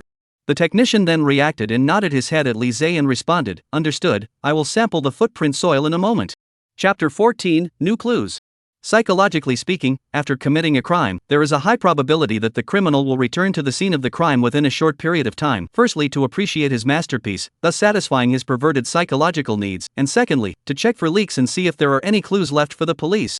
Li Zhe said, "I didn't come to the scene last time. Have your officers re-examined the scene to see if there is anything different from anything?" "Understood." Hao Wei nodded, then turned towards the survey team beside him and said, "You guys, you heard what Mr. Li said, right? Resurvey the crime scene carefully for me. Compare it point by point against the photos taken last time, understand?" "Understood." The crowd of police officers responded. "All right, let's leave it to them here first." Hao Wei rushed to Li Zhe and said, "Let's go out and have a chat first." The two came to the outdoor corridor window. Hao Wei directly from the collar mouth pulled out a box of cigarettes, just wanted to hand Li Zhe, thought he does not seem to smoke much, and put it back. "Mr. Li, your criminal investigation competition this time, our director also went over to participate in as a judge, you should have noticed, right?" "I know." Li Zhe nodded. "He came specifically for me, right?" "Teacher Li, you really anticipate things like God, when will you continue to open training classes? I still want to enroll for another semester." Hao Wei laughed. "Municipal Bureau of Criminal Police Captain, the tuition fee has been delayed for 3 months before it is paid. You still have the face to mention the enrollment thing with me again?" Li Zhe gave him a blank look. That's the reason why he didn't agree at the beginning when Hao Wei invited people to shout at him to help solve cases, but then Hao Wei personally came to invite himself with a very sincere attitude, and he happened to need to solve cases to increase his fusion value, which is why he agreed to do so. "Teacher Li, you also know, my monthly salary is so little, plus bonuses performance sometimes not much. At that time that will be the old mother of the family is seriously ill, arrears of tuition fees is really helpless and then payroll I'm not the first time to make up for the payment of the well." Hao sighed, gave himself a cigarette. These days, the first line of criminal police work is more and more difficult to do. Every day with a variety of ferocious criminals and criminals fight, the work of the danger is not to mention, and sometimes do not get the people's understanding of this kind of thing the most people sad. Listening to your meaning, you don't want to do it? Li Zhe raised his eyebrows. As an Interpol officer in his previous life, he naturally understood Hao Wei's mindset very well. As a criminal police officer, sometimes you do have to cut out many things, such as the time to accompany your family, such as the safety of your own life. Unlike ordinary police officers, criminal police officers carry more things, take on more things, the number of casualties is also the largest percentage, but in their position, seek their duties, since they chose the path of the criminal police, it is the same as choosing to fight with criminals for a lifetime. And what these people need a lot of times is just some understanding and a respect from other people. Why not? Hao Wei long exhaled a mouthful of smoke. The old mother at home, every time she heard me solve a case and make a merit face smile can open a flower. Every time I meet the neighbors on my heroic deeds, I can't halfway escape as a deserter, so that her old man face is not bright, you say it. Hearing this, Li Zhe did not say much, but Hao Wei's impression in his heart improved a lot. This was indeed a respectable criminal police captain. Without saying that much, do you know why the old chief made a special trip to observe that match of yours? Hao Wei said, after solving the case last time, the old director specially checked your file, and also looked in detail at the report of the details of the solved case that we recorded, and after seeing your performance, he said 2 words on the spot, and guess what? Genius. Li Zhe slowly spoke. Holy, what a god, why can you guess everything? Hao Wei looked at Li Zhe with a look of disbelief. Did you ask some master or high person to enlighten your head? You forgot, my major in college is psychology. Li Zhe lightly laughed. With so many students in psychology, how come I can't find a second one as good as you? Hao Wei still had an incomprehensible expression. He said that your logical analysis at that time when you solved the case reached the top level, and I'm afraid that we can't find the second criminal police officer in our bureau that can stand shoulder to shoulder with you, and it just so happens that he heard that you're going to Polytechnic University to participate in the criminal investigation speech contest, so he wants to go and see your performance in person. He shouldn't be trying to recruit me? Li Zhe laughed. It's not the police academy I attended. That's not even a thing. Hao Wei said, our city bureau will also conduct special recruitment to the outside world every year, as long as your conditions meet the standard. Even if you have a high school diploma, you will be recruited as well. It's not that only undergraduates who graduated from the police academy can become police officers. We'll talk about these things later. Li Zhe changed the topic and said, first think of a way to solve this case at hand. At this moment, a police officer's incomparably excited shout suddenly came from inside the rental house. I found a clue. Upon hearing this, Li Zhe and Hao Wei glanced at each other and then hurriedly ran into the rental house. The police officer pointed to the closet inside the rental house and said, the clothes in the closet have traces of being moved, and a set of stewardess uniform inside is missing. Hao Wei took out the photos of the crime scene taken during the previous investigation, and after comparing them with the closet, it was indeed just as the police officer had said, a set of stewardess uniforms of the previous victim had been stolen. The murderer returned to the crime scene just to take away this set of clothes? Hao Wei frowned. What exactly does he want? Or is it that the clothes left certain traces and he was worried about being discovered so he purposely came over to take them away? Do you think a criminal who was so careless that he even left footprints at the scene would purposely return to the scene for certain traces? Li Zhe said, on the contrary, I don't think he's afraid of leaving these traces, and the fact that he took away this stewardess uniform might be some sort of signal. What kind of signal? Hao Wei froze. He is sexually addicted. Li Zhe's face deepened. Maybe he'll continue his crimes again soon. Chapter 15, The Unclosed Window. Hong Kong Polytechnic University. Inside a rented house in a nearby village. The sky was already dark, and the cool wind blew the leaves of the trees, rubbing them with a rustling sound. Zheng Yu returned to the rental house and immediately turned on all the lights in the house, which made her feel a little more at ease. Simply drawing a light makeup and putting on a beautiful headgear, Zheng Yu opened the daily live broadcast. Hello everyone, I'm your lovely anchor Xiaoyu. I'm dutifully on time for work again today. Did everyone miss me? Zheng Yu is just a rookie anchor. Live broadcast is just to earn some living expenses. Her live room is not much. After 10 minutes of broadcasting, there are only a few more than 100 popularity value. The lower right corner of the comments is a long time only to update one. A netizen with the ID I'm thick and long so I'm happy sent a pop-up saying, Anchor, I heard that your school recently had a student killed, also a college student anchor. You can go out in the future to be careful ah.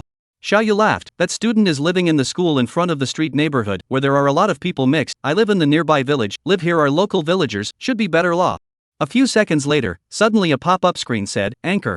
You look behind you, the window is not closed ah. Ah? Could it be that I forgot to close the window when I went out earlier? Zheng Yu said with a somewhat ugly face, I'm timid. You guys don't intentionally scare me.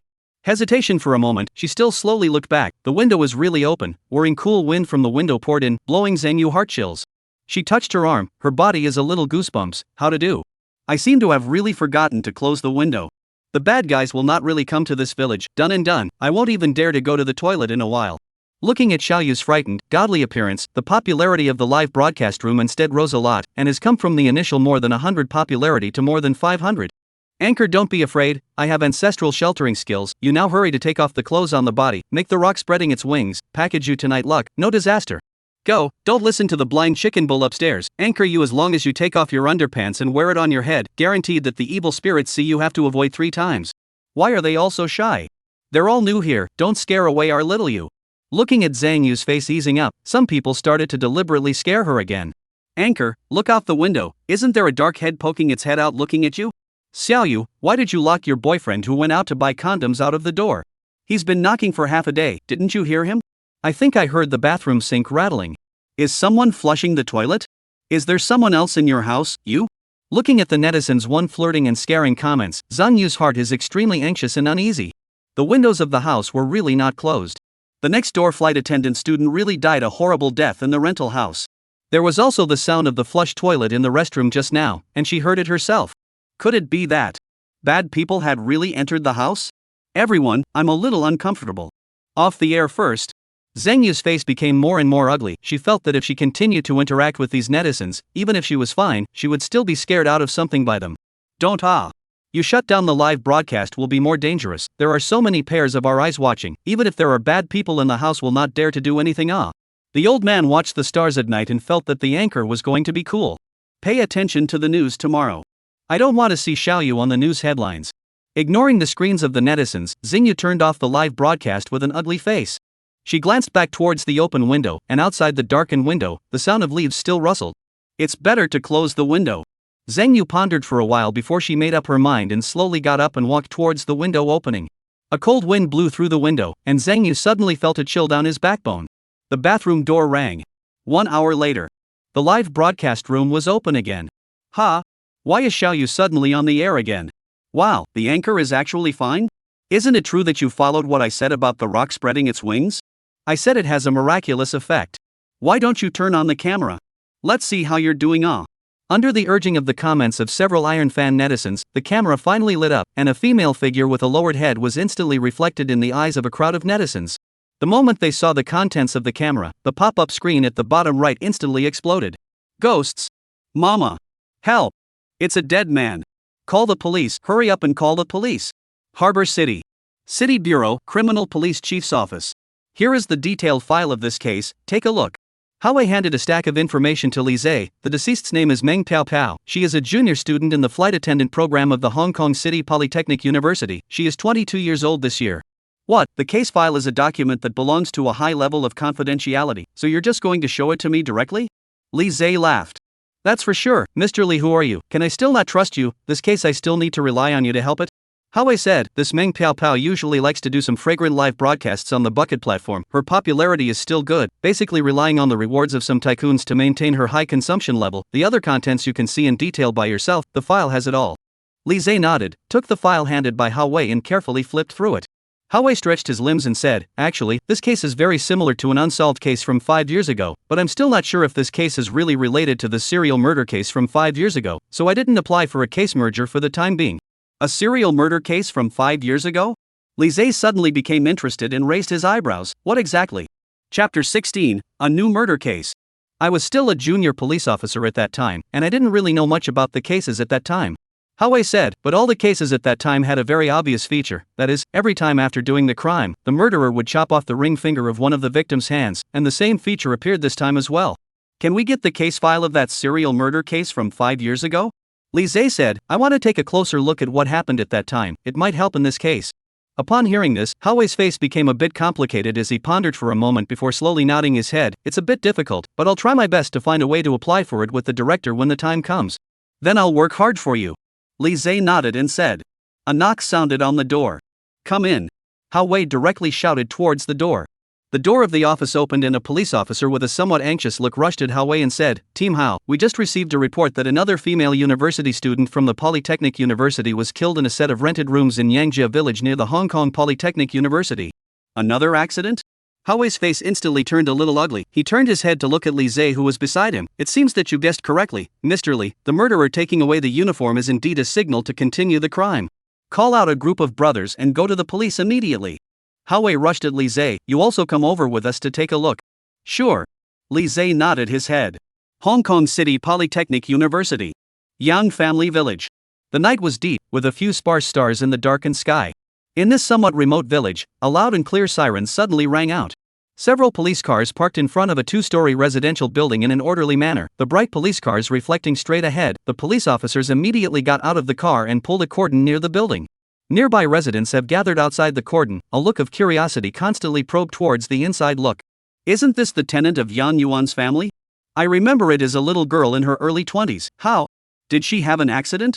Yes, you still don't know it. It is said to be raped and then killed by someone who entered the house, a young girl in her 20s. It is not easy for the family to provide her with such a big it is really a pity. Our village has been quite peaceful. The village people also have no heart, special bad people. How to favor her on the fall on this kind of thing. It will not be this little girl weekdays like to go to mess with some people who are not three things, right? Really miserable. Nah. Little girl lives alone in our village. The courage is really big enough. A black Jeep cross-country police car slowly parked in front of the house. The door opened. Hao-wei and Li Zhe came down from the car together. Team Hao. Mr. Li. The police officers present all greeted. After Hao-wei's mandatory requirement, these police officers would also take the initiative to greet Li Zhe respectfully when they saw him. In Hao-wei's words, even he himself had to bow and call out to Mr. Li when he saw Li Zhe. So if you police officers didn't call out, how would you let your face go? A police officer then carried a middle-aged man in his 40s to the front of the two and said, Hao team, this is the landlord of the deceased. His name is Yang Yuan. You are the landlord? Hao-wei squinted at this middle-aged man wearing a suit with a big back head erected. From the look and dress, it was like a Svengali. Hey, yes, I am the landlord. Yang Yuan looked a little nervous. What is the name of the tenant inside? How did you rent such a remote place? Hao-wei asked. The tenant inside. That female student should be called Zhengyu, right? She lives in the suite on the first floor. Yang Yuan, while recalling, once again said, at that time she was with her boyfriend over to find a house, because the school front street over the neighborhood rent are more expensive, and our village is actually very close to the school. The class is also convenient, many of which are self-built houses, most of them are unused, the house is good to look for, and the rent is relatively inexpensive, so they came to our village to look for a house to rent. Her boyfriend? What's the name?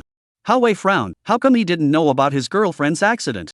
I don't remember what her boyfriend's full name is, I just remember that he's called Xiao Gao. I think the person is the same as his name, tall and thin, likes to wear a black leather jacket. Yang Yuan said, but they seem to have broken up a few months ago. The boy has long since moved out, leaving the girl to live here alone. I have also said to Zhangyu, so that she had better find another friend to share the rent in, so that the safety of some, but now is not a change of season, tenants are difficult to find. She this several months also has not yet found a friend to share the rent together. Broke up? Hao-wei pondered for a moment, then rushed to the police officer beside him and said, you take a few people, go to the deceased school to investigate her details, as well as her ex-boyfriend's information and investigate over, and call his boyfriend over to talk when necessary. Understood. The police officer beside him answered, and then immediately left with a few police officers. Alright, open the door first. Hao-wei greeted Yang Yuan with a gesture. Yang Yuan nodded, took out the keychain in his pocket, and after finding the key to the door on the first floor, his hand somewhat trembled as he opened the lock. With a creak, the lock turned and the gate slowly opened. A rich bloody flavor immediately came out. Yang Yuan were experienced this kind of battle, directly cannot help towards the straw outside the house spit out. In Hao-wei's greetings, police officers have entered the house is still lit, in addition to the smell of blood, the air is also filled with a smell of 84 disinfectant. It looks like it's the same murderer right with the last case. Hao-wei frowned while putting on his mask. What kind of quirk is this, after killing someone you still have to pour disinfectant? Chapter 17, The Same MO. Li Zhe also walked into the rental house, looked around. The area of the house is not large, is a standard rental room with a room, a hall, a kitchen, and a bathroom structure. In the living room there was a computer desk, the computer screen was still lit up, and on the chair sat a somewhat thin and miserable figure. That's the girl's body. Hao-wei pointed at the figure on the chair and said, at that time, she was still on live streaming, although she wasn't very popular and the live streaming platform promptly blocked her live room, but there were still some people who saw her body for the first time. Now that this matter has spread like crazy on the internet, I guess the head of the director and the Polytechnic University's school leaders side are going to be big. Hao-wei said, our pressure is also very great. If we can't solve the case earlier, the pressure of public opinion will crush us sooner or later. These are not things I have to consider, we just have to find a way to solve the case. Li Zhe came to Zhang Yu's body and carefully observed the body. Zhang Yu's body was fixed to the chair by transparent tape. There was a long wound at her throat, the crimson blood dyed all the clothes on her chest red, and the strong smell of blood was disgusting. And Zhang Yu's lower body is shocking. After violating and killing Zhang Yu, the murderer will be a large number of 84 disinfectant poured on Zhang Yu's lower body, resulting in the lower half of the skin corroded very badly, appeared serious blisters, redness and swelling, as well as inflammation state. Li Zhe at this time also noticed that Zhang Yu's body on the familiar set of stewardess uniform, his complexion suddenly a bit gloomy up. The murderer had apparently forced Zhang Yu to wear the uniform that he had taken with him when he returned to the scene, and then raped her and eventually killed her. It seems that the one who returned to the scene of the first murder was the murderer. Hao Wei said coldly, "I've already asked my officers to step up their efforts to screen the neighborhood, and with them being on top of things like this, I don't believe they'll be able to get away with it for much longer." According to the degree of stiffness, the time of death was about an hour and a half ago. The fatal wound was in the throat. The murderer's killing method is very simple, directly using a kitchen knife to slit the throat in one stroke. Li Zhe picked up the kitchen knife on the ground that was still stained with blood. The knife is a bit blunt, obviously it was used often. You guys go to the kitchen and check. It is estimated that the murder weapon is a ready-made one taken directly from the deceased's kitchen. The last case was the same. Hao Wei said, the murderer also directly removed the iron bar from the dumbbells in the deceased's house and knocked the person alive. There are traces of bedded criminals in the lower body. From the tearing degree, the deceased had been gang raped by more than one person before her death, and they did not leave any obvious traces of semen. The specifics of the body still have to be sent to the autopsy section to analyze it, to see if they can find out some clues. Li Zhe said, this time the murderer is still more than one person, just like what we analyzed before. This pair of murderers is very bold and casual when committing the crime, not worried at all about leaving some traces. But this doesn't mean that they are stupid. On the contrary, this is a pair of very smart criminals. Each of their crime locations have been well thought out, without giving our police too many opportunities to look at the surveillance, and they know their victims very well, which means that they probably come over to step on the spot often. And this also sidesteps the fact that the murderer won't live far away, and must be in the neighborhood around the Hong Kong City Polytechnic University. Li Zhe rushed to Hao Wei, who was at the side, and said, tell your officers to visit the neighborhood more often and see if they have seen any strangers often recently. I know. Hao Wei nodded and said, already arranged for them to do so. Judging from the last case, the murderer is a two-man gang. Li Zhe said, they are very purposeful in their crimes. They all pick young and pretty female students in the Hong Kong Polytechnic University, and after the bed crime, they will also pour a large amount of 84 disinfectant on their victims. Psychologically speaking, this is a conscious diversionary revenge behavior. Li Zhe paused for a few seconds and continued, some of the two murderers may have suffered from severe emotional stimulation before, and they were also frustrated in their lives, prompted by a variety of factors. They began to hate women and even developed a serious desire to retaliate against women's psychology.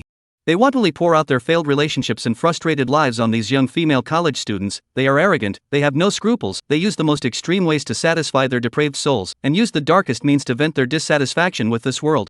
Step on it, two bastards. Hao Wei slammed his fist on the wall, shaking. The survey police officers next to him were all looking back at Hao Wei, thinking that something had happened on his side. I don't believe how if I don't catch these two people. Hao Wei's face was ironic. They can't escape, it's only a matter of time before we catch them. Li Zhe slowly got up and looked at the computer in front of Zhang Yu's body. The computer interface is still stuck on the live broadcast platform, but the status of the live broadcast room has been shown to be banned, and there are a few Zhang Yu fans' messages in the lower right corner. Little you anchor. You will not really have an accident, right? You are saying that you live in the Young Family Village near the Hong Kong Polytechnic University, right? Or I'll go find you? Tell me it's not true. Just those tens of seconds. Sitting on the chair is really you? Then it was really you who deliberately dressed up like that to trick us, right? Xiao Yu? Anchor. Rest in peace. I swear I'll never say anything to scare people again. This world is really scary. How I wish what I just saw was just a dream. Chapter 18, Live Analysis. Which live platform is she broadcasting on? Li Zhe asked. Same as the last case, it's also the bullfighting live streaming platform. Hao Wei sighed and said, her details, the police officers under me have already gone to investigate, and they should be sent to me soon. Li Zhe, on the other hand, was staring at the last few comments in the live streaming room. He tried to use his own cell phone to enter the bullfighting platform and searched for Zhang Yu's room number, but it was already showing that the search had no results. Those few comments were obviously left in the tens of seconds when Zhang Yu's live room was still blocked. If I remember correctly, that previous victim, Meng Piao Piao, was also an anchor on the Dodo platform? Li Zhe raised his eyebrows and said, yes, it feels like this kind of live broadcasting harms people. I always advise single women around me that it's best not to do any live broadcasting, in case they are stared at by some bad guys obsessed with them really have no place to cry. Hao Wei said. Can you search some of Meng Piao Piao's live streaming videos? Li Zhe suddenly asked. This shouldn't be difficult. Hao Wei said, I'll inform the technical team to get it right away. Tick tick. With a cell phone text message tone ringing, Hao took out his cell phone and carefully looked through it for a while, then handed it to Li Zhe, who was beside him. Zhang Yu and her boyfriend's details are all here, take a look. Li Zhe took the phone and carefully looked at the contents of the text message on the phone. The information shows that Zhang Yu is a junior student in the College of Literature and Communication of Hong Kong Polytechnic University, only 21 years old this year. She is in school with very good grades, and almost takes over the scholarships and awards of the institution every year. A year ago Zhang Yu talked about a boyfriend, the name is called Gao Xiang, that is, before the landlord Yang Yuan said the tall skinny boy Xiao Gao. Gao Xiang is next door to the College of Information Engineering junior students. The two fell in love. In Gao Xiang's proposal, they left the dormitory, chose to live outside, because both of their families are not solid, so they chose to live in the cheaper rent in the village of Yangzhou.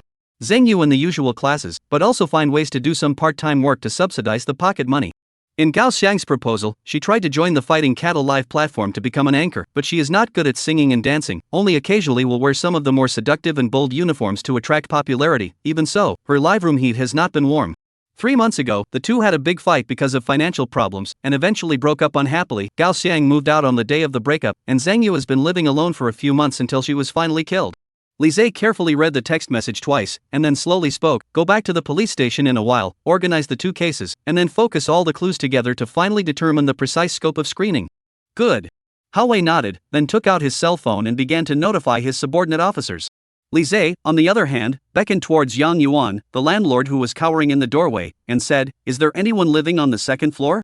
Yang Yuan threw up profusely, his face looked very ugly. He shook his head and said, the upstairs has been unused for a long time, there has been no one who wants to rent it. Why? Li Zhe asked. The second floor is not in good condition. Originally not many people came to our village to rent a house, there are not many people asking for the upstairs, I'm also too lazy to decorate. Yang Yuan said. Take us up to have a look. Li Zhe ordered. Okay. Yang Yuan nodded and once again pulled out the string of keys from his mouth, then you guys come with me. Under Yang Yuan's leadership, Li Zhe and Hao went along the stairs to the second floor. Yang Yuan opened the door of the second floor sharply, and a dusty atmosphere greeted them. Holy, how long has it been since you've lived on this second floor? Hao said while fanning the wind with his hand. About more than a year. Originally 3 months ago a tenant came over to look at the house and said that he wanted to rent it, but the result was that he changed his mind halfway through the back. Yang Yuan turned on the light of the second floor hall and sighed, nowadays, people are too dishonest. After hitting that to rent a room I am first to collect a deposit. Li Zhe stood on the second floor and looked around for a while. The layout and structure was exactly the same as the first floor, but the furniture on the second floor was very old, some of the door locks were broken and had not been repaired, and the walls of the hall were also a bit dirty and old. He came to the balcony of the second floor, glanced towards the outside, and then looked down at the first floor. Suddenly, a brand new air conditioner outside the window of the room on the second floor instantly attracted his attention. Li Zhe frowned and said, no one has lived on your second floor for so long, but you even installed a new air conditioner? Hey, mentioning this makes me angry. Yang Yuan said with a depressed face, it's not because of the previous tenant. He said that it doesn't matter if the furniture in the house is old, but there must be an air conditioner, so I hired someone to come over and install an air conditioner. Who knows that he didn't rent it halfway through the day, and my air conditioner was thrown in here to sit around for a couple of months for nothing, so you're saying it's infuriating. Li Zhe said, this air conditioning when you invited someone over to install, say a specific time. Then I may not remember. Well. Yang Yuan said, I have to go through the call records, there should be something in there. A few minutes later, Yang Yuan showed a call record from his cell phone to Li Zhe, this is the call, look at the time yourselves. Li Zhe looked at Yang Yuan's cell phone, the call record showed that it was 3 months ago. He immediately took out his own cell phone and photographed this call record. Alright, we've pretty much seen it all here, let's go back to the police station and organize it first. Li Zhe said. Good. Hao, who was on the side, nodded his head, then rushed to Yang Yuan and said, at that time, if there's anything that needs your cooperation, I hope that your side will be a little more active. No problem, comrade officer, I will definitely cooperate. Yang Yuan patted his chest and assured. Chapter 19, One More Clue. Harbor City. City Council. Conference Room. Under Hao's orders, the criminal police of Group 1 and 2 were already seated in the conference room early. The door of the conference room opened, and Li Zhe and Hao walked in through the door together. Team Hao, Mr. Li? The officers shouted in unison, their voices resounding and loud. After the last case, they no longer dared to underestimate this young man who was only in his early 20s, and this boy who could make the head of the criminal police call out respectfully as a teacher did have enough capital to make people respect him. Hao waved his hand at them, signaling them to be quiet, and the two of them came to the upper seat together and sat down. In recent days, two horrifying cases of rape and murder in the city occurred near the Hong Kong Chamber of Commerce Polytechnic University, which has caused serious repercussions in a small area, especially the Hong Kong Polytechnic University's school authority, which has repeatedly voiced out to our police, urging us to solve the case as soon as possible. Hao said, "First is the first one. It happened 3 days ago. The victim's name is Meng Piao Piao. She is a student of Hong Kong Polytechnic University's flight attendant program." Hao pressed the laser pointer in his hand. The projection on the screen suddenly appeared with Meng Piao Piao's detailed information. The second one happened a few hours ago. The deceased's name was Zhang Yu, the same student of Hong Kong Polytechnic University, enrolled in the cultural communication major. Everyone has basically already known about this information, so I won't narrate more. Hao picked up the water cup on the table and took a sip, saying, "The two were studying in the same school. Both were pretty girls of similar age, which might be some of the filtering conditions for the murderer to pick a target for the crime." After a few days of investigation and understanding, we have summarized the following clues. The PPT screen on the projection changed again. First, the murderer is a gang of two, bold and arrogant, but the idea of committing the crime is clear. It is likely that both of them have previous convictions. Second, the two murderers entered the first victim's home from the roof sling. It can be determined that they were or are engaged in high school operations, most likely an air conditioning installer, exterior wall painter, or a high-rise glass cleaner. Thirdly, the murderer had returned to the scene of the first victim's crime, took away a set of flight attendant's uniform from Meng Piao Piao's closet, and gave it to the second victim, Zheng Yu, to put on, and at the same time, he also left footprints at the scene of the first crime, and, after analyzing it, it was determined that the murderer could also be a chemical plant worker, and that the road to the first crime scene would pass through sandy areas, and that their residence would not be very far from the Polytechnic University would not be very far. Fourth, we conducted a technical analysis of the footprints and determined that one of the murderers was around 1.75 m, with an outside 8 foot and a slight limp. Fifth, the two murderers poured 84 disinfectant on the deceased every time they finished raping a woman, which means that the two murderers were probably emotionally stimulated and full of hatred for women. Sixth, they would chop off the ring finger of one of the victim's hands after every crime, which is very similar to an unsolved case 5 years ago. Hao glanced towards the PPT on the wall and said, "The above are a few key clues summarized for the two cases. Do any of you have anything to add?" The police officers under the field proposed a few words, but Hao basically the clues they currently have been said, so the other police officers do not have any substantial clues to propose. Hao team. The clues we currently have aren't a bit too fragmented. We must uncover more concentrated clues before we can do so. Yes, just from these clues on the words, I am still a little puzzled. You say we are not to be investigated from the two deceased's interpersonal circle up, maybe the two will have any common friends and so on. In fact, this is also enough. We will continue to investigate within a few kilometers near the school. We can always find people who match these clues. Where is it enough? That area of the Polytechnic University is a university town. There are various colleges and universities everywhere nearby. Do you know how many people are contained within a few kilometers? It's still quite difficult to sift through. Listening to the murmurs of the crowd of police officers, Li Zhe on the side slowly spoke. There is still a clue point that has not been mentioned. The police officers present were all casting their gazes towards Li Zhe one after another, and all of them were very consciously quiet, waiting for Li Zhe's post. Li Zhe whispered a few words towards Hao on the side, then Hao nodded and exited the PPT page in the computer and went into the folder to open a video. This is the daily live video of the first victim, Meng Piao Piao. Li Zhe said, "I sent someone to edit down some of the more important parts, so pay attention and watch it." The crowd looked towards the projection in unison. In the video, Meng Piao Piao was wearing an extremely fragrant JK uniform, spilling her guts towards this side of the screen from time to time. Her words and behavior were full of winks. After 5 minutes of playback, the video ended. Li Zhe scanned the crowd of police officers present. After watching the video, do you have any special findings? This Meng Piao Piao's live broadcast content on weekdays is too fragrant. Perhaps this is one reason why the murderer was attracted to her. I feel that we can start investigating from her tycoon reward list. Maybe the murderer is one of them. I found that this Meng Piao Piao, no matter what she was wearing, or some of the supplies in her room, all of them were branded goods. How could a student like her have such rich funds to chase these brands? Li Zhe looked at the chattering crowd, then slowly shook his head. Your focus is all wrong. Haven't any of you realized that this Meng Piao Piao is live streaming her life almost all the time? From the time she bought a so-and-so LV bag at so-and-so mall today, to the time she went out and bought a bunch of sugar gourds at the intersection stall, what time she left the house, what time she returned to her residence, and even the address of her residence, she had no qualms about saying it. Li Zhe's gaze deepened. This girl, almost all the details of her life were shared live. Chapter 20, 5 years old case files. By no coincidence, the victim of the second murder case, she was also an anchor. Li Zhe said, although her popularity was not high, she shared live broadcasting her life with those fan netizens without any worries all the same. This can be seen from the netizens' comments right before her live broadcasting room was blocked. Li Zhe clicked on a computer screenshot, which clearly showed the image of Zhang Yu's live room being blocked in the end, with the netizen comments in the bottom right corner being very eye-catching.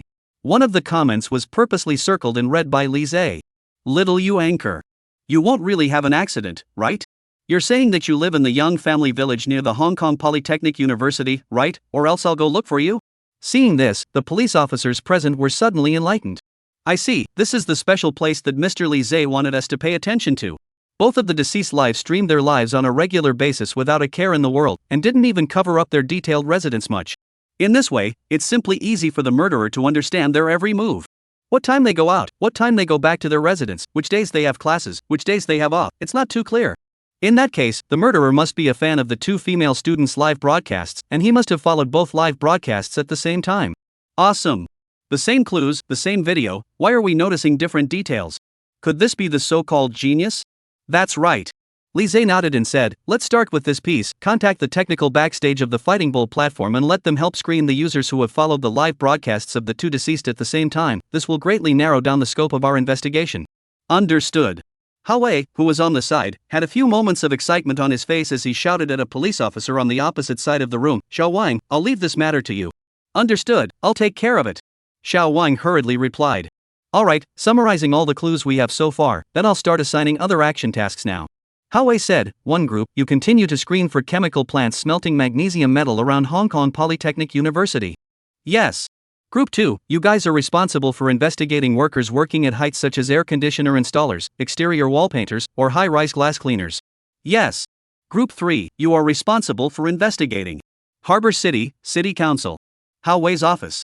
The night was already late, the sky outside the window had completely darkened, and unknown insects rustled and chirped all night long, tirelessly.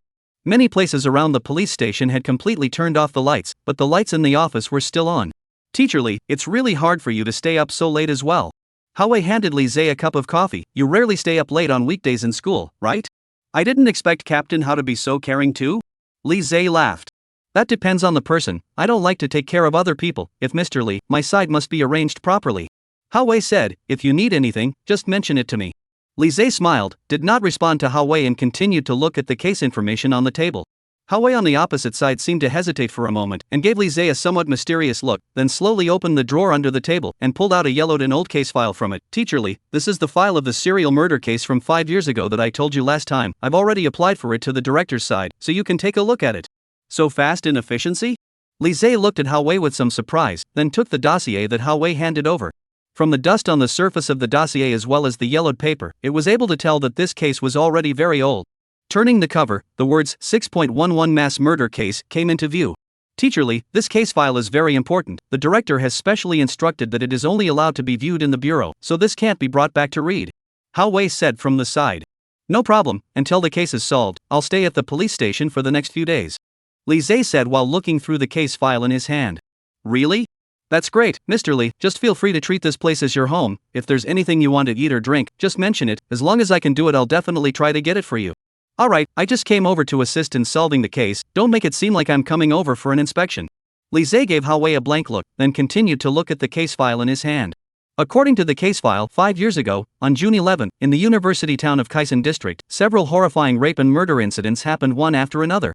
The victims, without exception, are all female college students in nearby colleges and universities, aged 19 to 24 years old or less. The murderer's killing method is very special, using a kind of ultra-fine steel rope with a diameter of less than 1 millimeter, directly strangling the victim to death.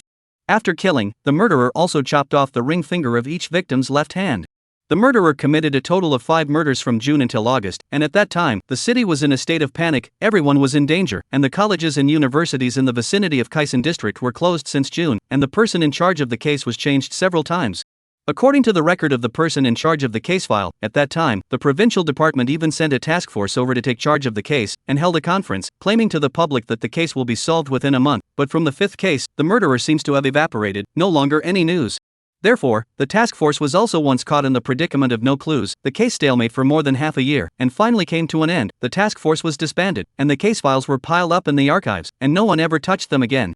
Instead, the then chief of the criminal police once pursued the case for more than 2 years, and ultimately came to an end. Lise carefully read the case file from beginning to end, and then slowly spoke. It seems that these 2 murders are just copycat crimes. Chapter 21, Determine the address and make an arrest. Hao-wei, who was beside him, immediately lifted his spirits. How did you analyze it? It's very simple, from the style of the modus operandi it's able to be judged. Li Zhe turned his head to look at Hao Wei. What do you think of the murderer's modus operandi in these two murders? Hao Wei pondered for a few seconds before answering, flamboyant, arrogant, cocky, skillful in his approach, and also not the least bit afraid to leave some clues behind. You summarized it correctly.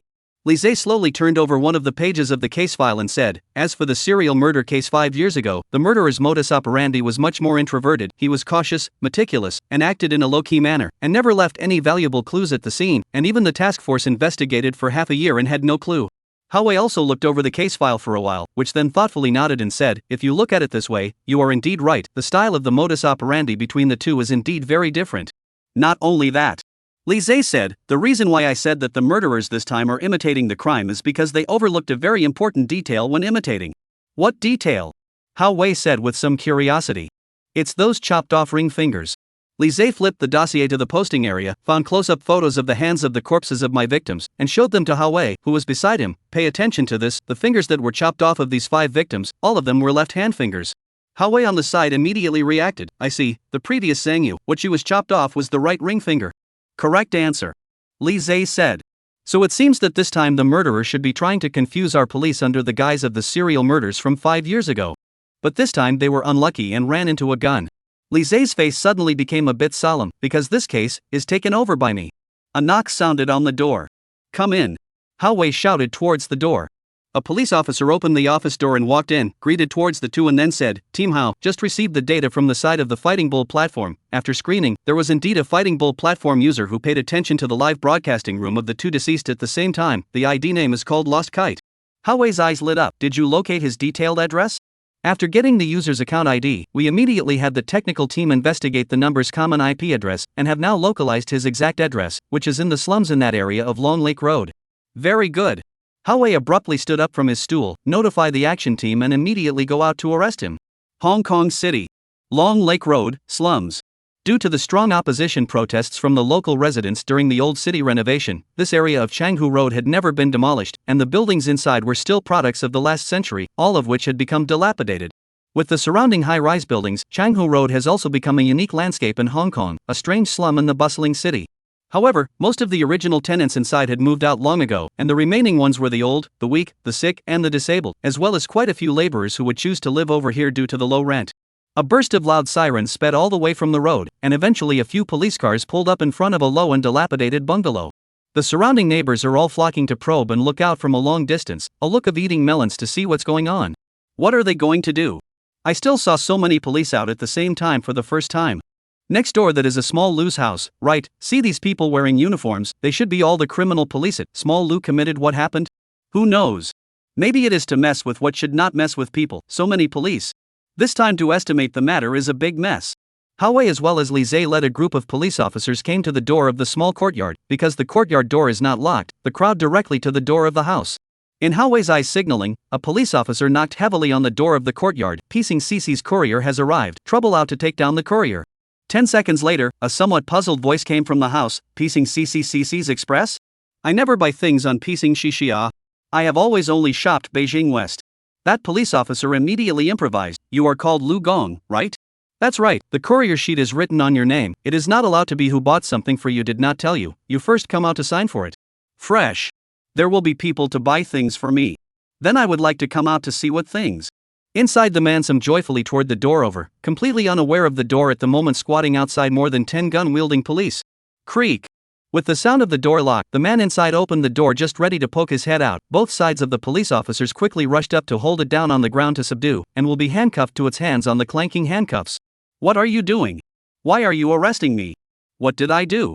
The man was held down on the ground and shouted with a wretched face. Your name is Lu Gong, right? Hao Wei ignored his shouting and directly pulled out a document. This is a search warrant, don't move for a while and cooperate with us. You guys, go in and search carefully. Understood. The police officers on both sides immediately answered, and then quickly rushed into Lu Gong's house to carry out the search work. A few minutes later, a police officer shouted at Hao Wei with some excitement, Team Hao, we found the ID called Lost Kite on his computer's Battle Cow Live client, it's him alright. Chapter 22, he's not a murderer. Good, if he's one of the murderers then that means there's another murderer on the loose. Hao Wei's face glistened, bring him back to the interrogation room for questioning first, the other criminal won't be able to escape either. The others stay in the house and continue searching, report to me immediately if you find any valuable evidence. Understood. The surrounding police officers all responded with vigor. Comrade officers, are you guys mistaken? I've been sleeping at home every day. How could I have the time to commit a crime? Lu Gong, who was held down on the ground, said with a face full of anxiety, besides, on what grounds are you guys arresting me? Do you have any evidence? Is the computer in the house yours? Hao Wei squatted down and looked at Lu Gong on the ground and said, is that lost kite in the live broadcasting room of the fighting cattle platform yours? Yes. It's me. What's wrong with this?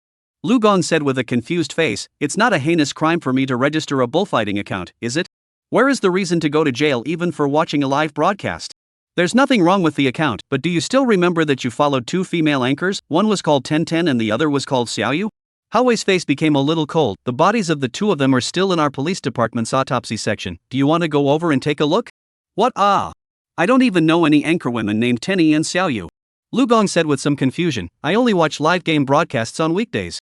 Female anchors and whatnot I'm not interested at all. Not all are some chatting and selling meat goods. What is there to see? You still dare to sophistry? Hao Wei said, you don't look at female anchors, then why would you pay attention to these two anchors at the same time in your account? I didn't follow them. Lu Gong screamed, I really haven't paid attention to them. Are you guys looking at it wrong? Hao Wei sneered, it's useless for you to argue, you can't change the data in the computer now, come back to the police station with us and talk about it. Wait. Li Zhe on the side but suddenly stopped Hao Wei, he is not a murderer. Ha?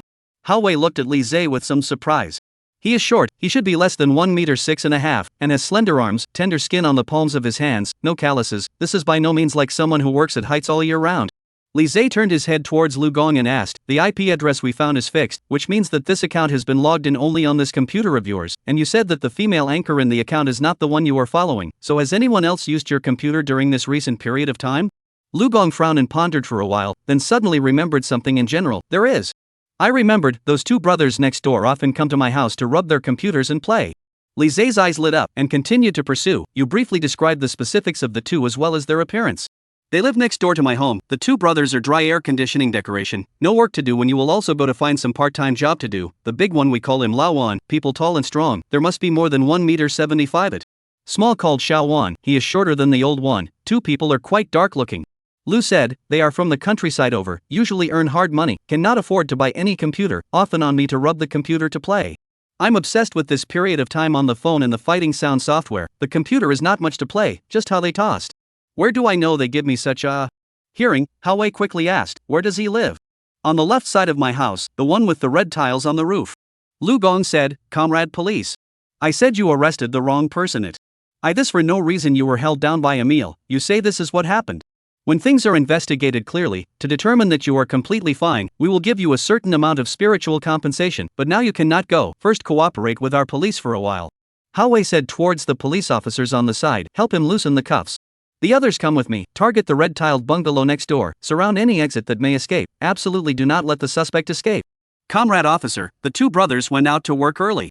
Lu Gong rushed to Hao Wei, should be helping people install air conditioning, until now has not come back if I will be able to hear the sound of the door opening. They are not at home? Hao Wei's face stared, in the middle of the night, where did they go to install the air conditioner? This how can I know? I also wondered before, why they go out to work in the middle of the night, who shouts people over to install air conditioning so late? Lu Gong shook his head and said, seeing that you guys are in such a big battle now, I guess they wouldn't dare to come back even if they are already over here. Li Zhe on the side was thinking for a moment, and then rushed to Hao Wei, you let a team of police officers go to the two suspects' residence to search, choose a few strong action ability to follow us, I know where the murderer went. Without any hesitation, Hao Wei immediately followed Li Zhe's words and ordered, you guys keep an eye on Lu Gong, the second team will carefully search the two suspects' residence, the rest of you follow me. Understood. The officers responded. Hao Wei directly pulled open the door of the cross-country police car and shouted at Li Zhe, Mr. Li, get in, I'll drive wherever you say. You recognize the place where the suspect went. Li Zhe slowly spoke, target Yang's village near the Hong Kong City Polytechnic University. Set off immediately, full speed ahead. Yang family village? Hao Wei froze for 2 seconds, then nodded and responded, understood. Putting down the handbrake, Hao Wei stepped on the gas, and with a roar of the engine, the SUV suddenly disappeared into the dark night. Chapter 23, 1,000 pounds. Near the Hong Kong City Polytechnic University. Yang family village. Under the darkness of the night, the cool wind blew continuously, and the family dog tethered to the entrance of the distant compound barked from time to time, appearing clearer and clearer in the silent night. Unlike the bustling nightlife in the city, all the lights had been turned off in the village early, most people had already fallen into sleep, and the whole village was plunged into tranquility. Under the night, two tall men came to Zhangyu accident near the rental house, put down the shoulder tool bag. Looking at the blue cordon that surrounded the front of the house, one of the taller men sneered, "These cops are pretty fast. What's the use? Can they catch us?" Another man said, "I'm telling you, the police are just a barrel of rice, eating public food all day long to get fat and strong. You go to their file room to see how many cases are pressed in the file room has not been solved. If they can be trusted, even sows will get on trees." "Don't talk so much, open the door," the tall man said. "Got it." Another man pulled out some lock opening tools from the tool bag at his feet, crossed the cordon, and said while prying the door lock, "Big brother, let's finish our business, but also have to come back to do. What this is how dangerous What do you know? Before I have probed, these police did not leave people in the neighborhood to monitor, afraid of the two of us today, even if we sleep here for a night no one will find you, believe it?" Tall man said, "Recently lack of money to spend, when the errand left in a hurry, I remember her house drawer some cash, you the girl hurry to open the door, do not look around." Snapped, the lock on the door should open. The two men pushed open the door and directly opened the flashlight and walked in. Today this girl is really energetic. Skin tender to water. The slightly shorter man while holding a flashlight said, "Big brother, I feel that I step at least still want to get a gun, when we continue to find a girl to get it. Why do you talk so much nonsense? Find the money first." A few minutes later, the slightly shorter man rushed at the taller man with an excited face, "Big brother, look. What's this?" The tall man shot the flashlight light over, only to see the slightly shorter man holding a pair of red lace erotic panties in his hand. "I didn't realize it before, so this little is so tight." Suddenly, an extremely subtle sound came from the distance, and the taller man immediately tensed up. "Did you hear that? It seems like there's the sound of a car. Big brother, when did you become so timid? The village is close to the school, relying on the mountain to eat the mountain. The villagers inside have too money at home. What's so rare about driving a car back?" "No." The tall man's face is getting heavier and heavier, and his tone has become a bit urgent. "It's a bit strange, this car seems to be deliberately hiding the sound. We withdraw." The two men looked at each other, then immediately picked up the tool bag on the ground and quickly ran towards the door. "Run? Run where?" An equally tall figure had appeared in the doorway at an unknown time. Howie leaned on the doorframe, his hands were inserted in his pockets, and the black sunglasses were unusually eye-catching in the pitch-black environment. "Police?" The two men's faces turned blue. "How did you find this place?" "This is thanks to my teacher Lee. He saw that no one lives on the second floor, also installed air conditioning. He asked the landlord for the phone number of the person who installed the air conditioning, so carefully check it, found that it is actually you too. No wonder you are so familiar with the environment here." Howie took off his sunglasses. "Mr. Lee, he guessed that with the character of the two of you, you will definitely return to the scene of the crime, and sure enough, he caught it." Looking at the two men with hostile faces in front of him, Howie showed a pair of handcuffs without fear. "Wear them yourself or let me do it." "Go to hell." The tall man let out a bellow, directly pulled out a dagger from his tool bag and violently lunged towards Howie. "Yo, still dare to move the dagger? Know what lousy's name in the police academy is? King of fighting." Howie's hand was quick. Taking advantage of the tall man's moment of swinging the knife, he immediately grabbed his wrist and then turned sideways and counter-locked the man's arm, directly holding him down on the ground. At the same time, another slightly shorter man also similarly carrying a machete rushed over. Howie directly kicked him in the air and flipped him to the ground. 1 against 2. Lise was leaning on the doorframe and watched Howie's performance. According to the level of his age, Howie's hands are really outstanding. In the police academy is certainly one of the existence of the second. But for Lise, Howie is still too young. He did not have enough force, did not hit the thugs subdued, which also gave the thugs the opportunity to counterattack. Every year in the line of duty death of the police are not a lot. Many are because of negligence and carelessness failed to completely subdue the robbers, leaving the robbers dying to counterattack the opportunity. Just as Howie handcuffed the criminal he had locked up, another criminal who had been kicked down violently pulled out a pitch-black pistol from his waist. They had guns. At this time, Howie had just loosened the handcuffs, and it was obviously too late to dodge, and the blackened muzzle of the gun was enlarging in his pupils. In the nick of time, Lise arrived in time and precisely pinched the wrist of the man with the gun, then violently twisted it. Crack! A sound of shattering hand bones rang out, the man howled with a heartbreaking cry, and the firearm in his hand fell to the ground with a snap. Lise was already too lazy to turn his head to look at him. He knew very well that it was completely impossible for this suspect to be able to act any longer. Once he started, he would never leave any chance for the criminal. Lise slowly picked up the pistol on the ground and threw it to Howie, who was sweating coldly on the side. His face was solemn and his tone was very cold. "I should have taught it when I was in the training class before. Never fight in close combat when you can solve the situation with a gun. Tell me, what is the gun on you for? A pose." Chapter 24, Interrogation, Case Closed. Hao-wei lowered his head and didn't dare to look at Li Zhe, this formidable criminal police captain within the city council. At this moment in front of Li Zhe, he was actually like a child who did something wrong. Mr. Li. I was wrong. Okay, this mistake absolutely don't make it again in the future. Li Zhe's tone was as hard as iron, not allowing any questioning. This young man who looked like he was just in his early 20s, at this moment his aura was as lofty as a mountain. He knew very well the reason why Hao-wei did this. Facing such ferocious and perverted criminals, it was only human to want to beat them up. But in his previous life, Li Zhe had already experienced too many similar situations, and there were quite a few brothers who had been injured or even died for this reason, so he would never allow to see the same situation happen again. No. Hao-wei still kept his head down, not even daring to utter a single breath. Since he was worried that too many people would easily scare the snakes before, Hao-wei had previously instructed the others to come over later in batches to provide support. A few minutes later, the other police officers rushed over one after another. Seeing Hao-wei sitting paralyzed on the ground, his body wet with cold sweat, these police officers rushed up at the first time. How team? Are you alright? Do you need to call an ambulance? I'm fine. Hao-wei's face was a bit ugly. You guys escort the two suspects to the car. One of them should have suffered some injuries. Take him to the hospital for treatment first. Understood. The police officers beside him answered, and then successively detained the suspects and took them away. The slightly shorter suspect was wailing all the way to his heart, and his miserable screams could still be heard from a long distance away. Mr. Li. Didn't expect you to have such good hands too. Hao-wei pulled out a pack of cigarettes from his body, pulling out one to light up. His face this only slightly calmed down a little. Just now that kid. Arm bones should have been shattered. Which did not have a 20 years of kung fu cannot be done to this extent. You can understand that I started practicing martial arts when I was born in my mother's womb. Li Zhe loosened his muscles and bones, rubbed his somewhat sore palms. In his previous life, he insisted on daily fitness and martial arts practice, and his physical quality situation was excellent. His own current physical quality naturally could not be compared to his previous life, but with the system in place, he did not worry about this problem at all. As long as he kept solving cases, he would be able to keep getting stronger. Hao-wei slowly stood up from the ground. He extinguished the cigarette on his mouth, looked at Li Zhe, and then very solemnly bowed towards him. Teacher Li, great kindness, today my life is saved by you. In the future if you have any command, I, Hao-wei, will never say a word of no.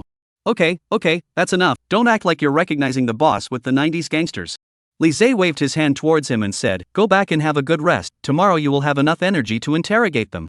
Understood. Hao-wei nodded and agreed. The next day. Hong Kong City Municipal Bureau. A ray of morning sunlight broke through the dark clouds, waking up the entire silent earth. The sky would be slightly bright, and the daily interrogation work had already begun in the interrogation room of the police station. Name? Manhwa. Age? 36. Gender? Male. After interrogation, both men have explained their detailed identity. As a result of stolen goods from the two men carrying a tool bag, found a variety of tools of the crime, such as knives, steel rope, lockpicking equipment. The police also overnight in the two men's homes to find the first two deceased homes stolen some items, including some jewelry, cash, and other valuable items. Knowing that they have no room for sophistry, the two criminals did not put up much resistance, under interrogation, and finally explained and admitted all the crimes. The two are cousins, are from the foreign countryside to work, the older called Manhwa, the younger called Manhwa. Because of the poor, aloof, and Manhwa looks very general, so has not been able to find a girlfriend. The most difficult for him to say is that he has been with premature ejaculation problems, so until the age of 30 also did not find a wife, and finally had no choice but to trust someone to spend money from elsewhere in the family to buy a mentally retarded woman as a wife. But I didn't expect, even this so-called little cute wife cannot see Manhwa. In talking with people unabashedly talk about Manhwa premature ejaculation things, this once became the laughingstock of the whole village. After learning of this matter, Manhwa beat her severely. A few days later, this so-called little cute. A few days later, his so-called cute little wife directly followed another bachelor in the village to go far away, and this matter once again became the laughingstock of the village people after dinner. Even the 7 or 8-year-old children in the village would shout, Manhwa, your wife ran away with the bachelor at the east entrance of the village. Since then, the seeds of hatred began to be planted in the bottom of his heart. Manhwa's hatred for women began to sprout. In order to avoid the village gossip, he pulled his cousin Manhwa to follow him to work in Hong Kong City. They have worked as a courier, dishwasher, and finally became an air conditioning installer with the help of a friend. The two had also been in Hongda chemical plant as a flow worker, but a few months ago has resigned. The magnesium oxide particles found under the soles of their feet is not long ago when they went to Hongda chemical plant to ask for wages left behind. The idea of burglary is from two people in the Lugong home to watch Timothy live began. Timothy looks sweet, young, and beautiful, hot body, and liked to wear a variety of attractive uniforms to tease the audience in front of the screen. The two ideas of crime thus born. Due to the perennial loneliness, coupled with the heart has been deep-seated hatred of women, Manhwa encouraged his cousin to follow his own 2 consecutive crimes, the means of extreme cruelty. According to their account, chopped off the ring finger of the two victims because they inadvertently recalled a few years on the newspaper made a fuss about the serial murder case modus operandi. They want to come to an imitation of the crime, to confuse the police, but I did not expect that in just a few days, the two were arrested by the police directly to the case. With the two explaining everything, the case is also completely solved. Chapter 25, He's Still in the City. Ding! Congratulations to the host for solving the imitation home invasion murder case, gaining 2,000 points of fusion value. Ding! Current total fusion value, 2,800 points. Due to his previous outstanding performance in the criminal investigation speech contest, the fusion value had also automatically increased by several hundred points, which made Li Zhe very satisfied. After carefully selecting some of the more valuable abilities of the criminal, Li Zhe chose Ability Fusion. Ding! Ability Fusion in progress, obtaining Primary Physical Strengthening. Ding! Ability Fusion in progress, obtaining Elementary Aerial Proficiency. As the two streams of light surged into Li Zhe's body, an incomparably smooth feeling surged through Li Zhe's body, starting from the dantian, flowing through all the limbs and bones, and ultimately circulating through all parts of the body. It's soothing. These two words could not help but float out of Li Zhe's mind. It is like a young man who has experienced the first time, with a feeling of apprehension for the first time to open the door of the healthcare massage, feeling the white tender palm of the rich female technician caressing every inch of his body of the feeling of pleasure. Every pore of the body is stretched open, and the body is filled with a marrow washing power. Li Zhe clenched his fist violently, the muscles on his arm suddenly became visible, his joints rubbing together with a cackling sound, and he swung his fist with some surprise, kicking up the wind of his fist and whistling. I didn't expect that the ability fused from two such criminals would allow such a high degree of strengthening of his own physical qualities. Although he hadn't yet reached the kind of fighting master level of physical quality in his previous life, but just with the current level, it was enough to deal with all kinds of difficult criminals. As for the other, elementary aerial work proficiency, skill, it was also quite useful for Li Zhe. In many cases, when capturing criminals, it was unavoidable to act at high altitude, and the ability to work at high altitude could be reflected at that time. Li Zhe loosened his muscles with some satisfaction. He was very satisfied with the fusion rewards he obtained from this case. Compared to before, his current self had obviously become stronger again. However, what made Li Zhe a little curious was that there was a lottery entrance on the system interface, and the high activation fee also made Li Zhe a little jaw-dropped. A full 10,000 fusion values. Activation alone required 10,000 fusion values. Just how heaven-defying would the rewards inside be? Thinking about this, Li Zhe became more and more determined in his goal. Solve more difficult cases, obtain more fusion values, and unlock more powerful abilities. Harbor City. Yanjia Village, the building house at the scene of Zhang Yu's murder. With the arrest of the two murderers, the case was declared solved, and for the convenience of future court hearings, the police also began to clean up the crime scene and conduct the final forensic work. The police cordon that was set up before has been removed, and some of the investigation equipment left at the crime scene has also been taken away one after another. Several police officers stayed at the crime scene and captured every detail of the house with their cameras. A middle-aged man in civilian clothes with white hair wandered around the doorway for a while. He looked down from time to search for something with a very focused look on his face. "Old Captain!" Someone in the room, a middle-aged man, shouted. The slightly older police officers inside basically knew this middle-aged man with white hair. He was the former two-term criminal police captain of the Hong Kong City Municipal Bureau, and had a high prestige in the police force, but he had retired a few years ago. This old captain waved his hand at the police officers inside, and did not climb too much into conversation with them, but remained very self-conscious as he carefully patrolled inside and outside the house with his head down, seemingly searching for something. The police officers in the room also looked like they were not surprised. No one stopped him, but there were a few young police officers who had just joined the police force who looked at the old captain with a curious face. "What is he doing?" "Don't ask what you shouldn't," the slightly older constable on the side said.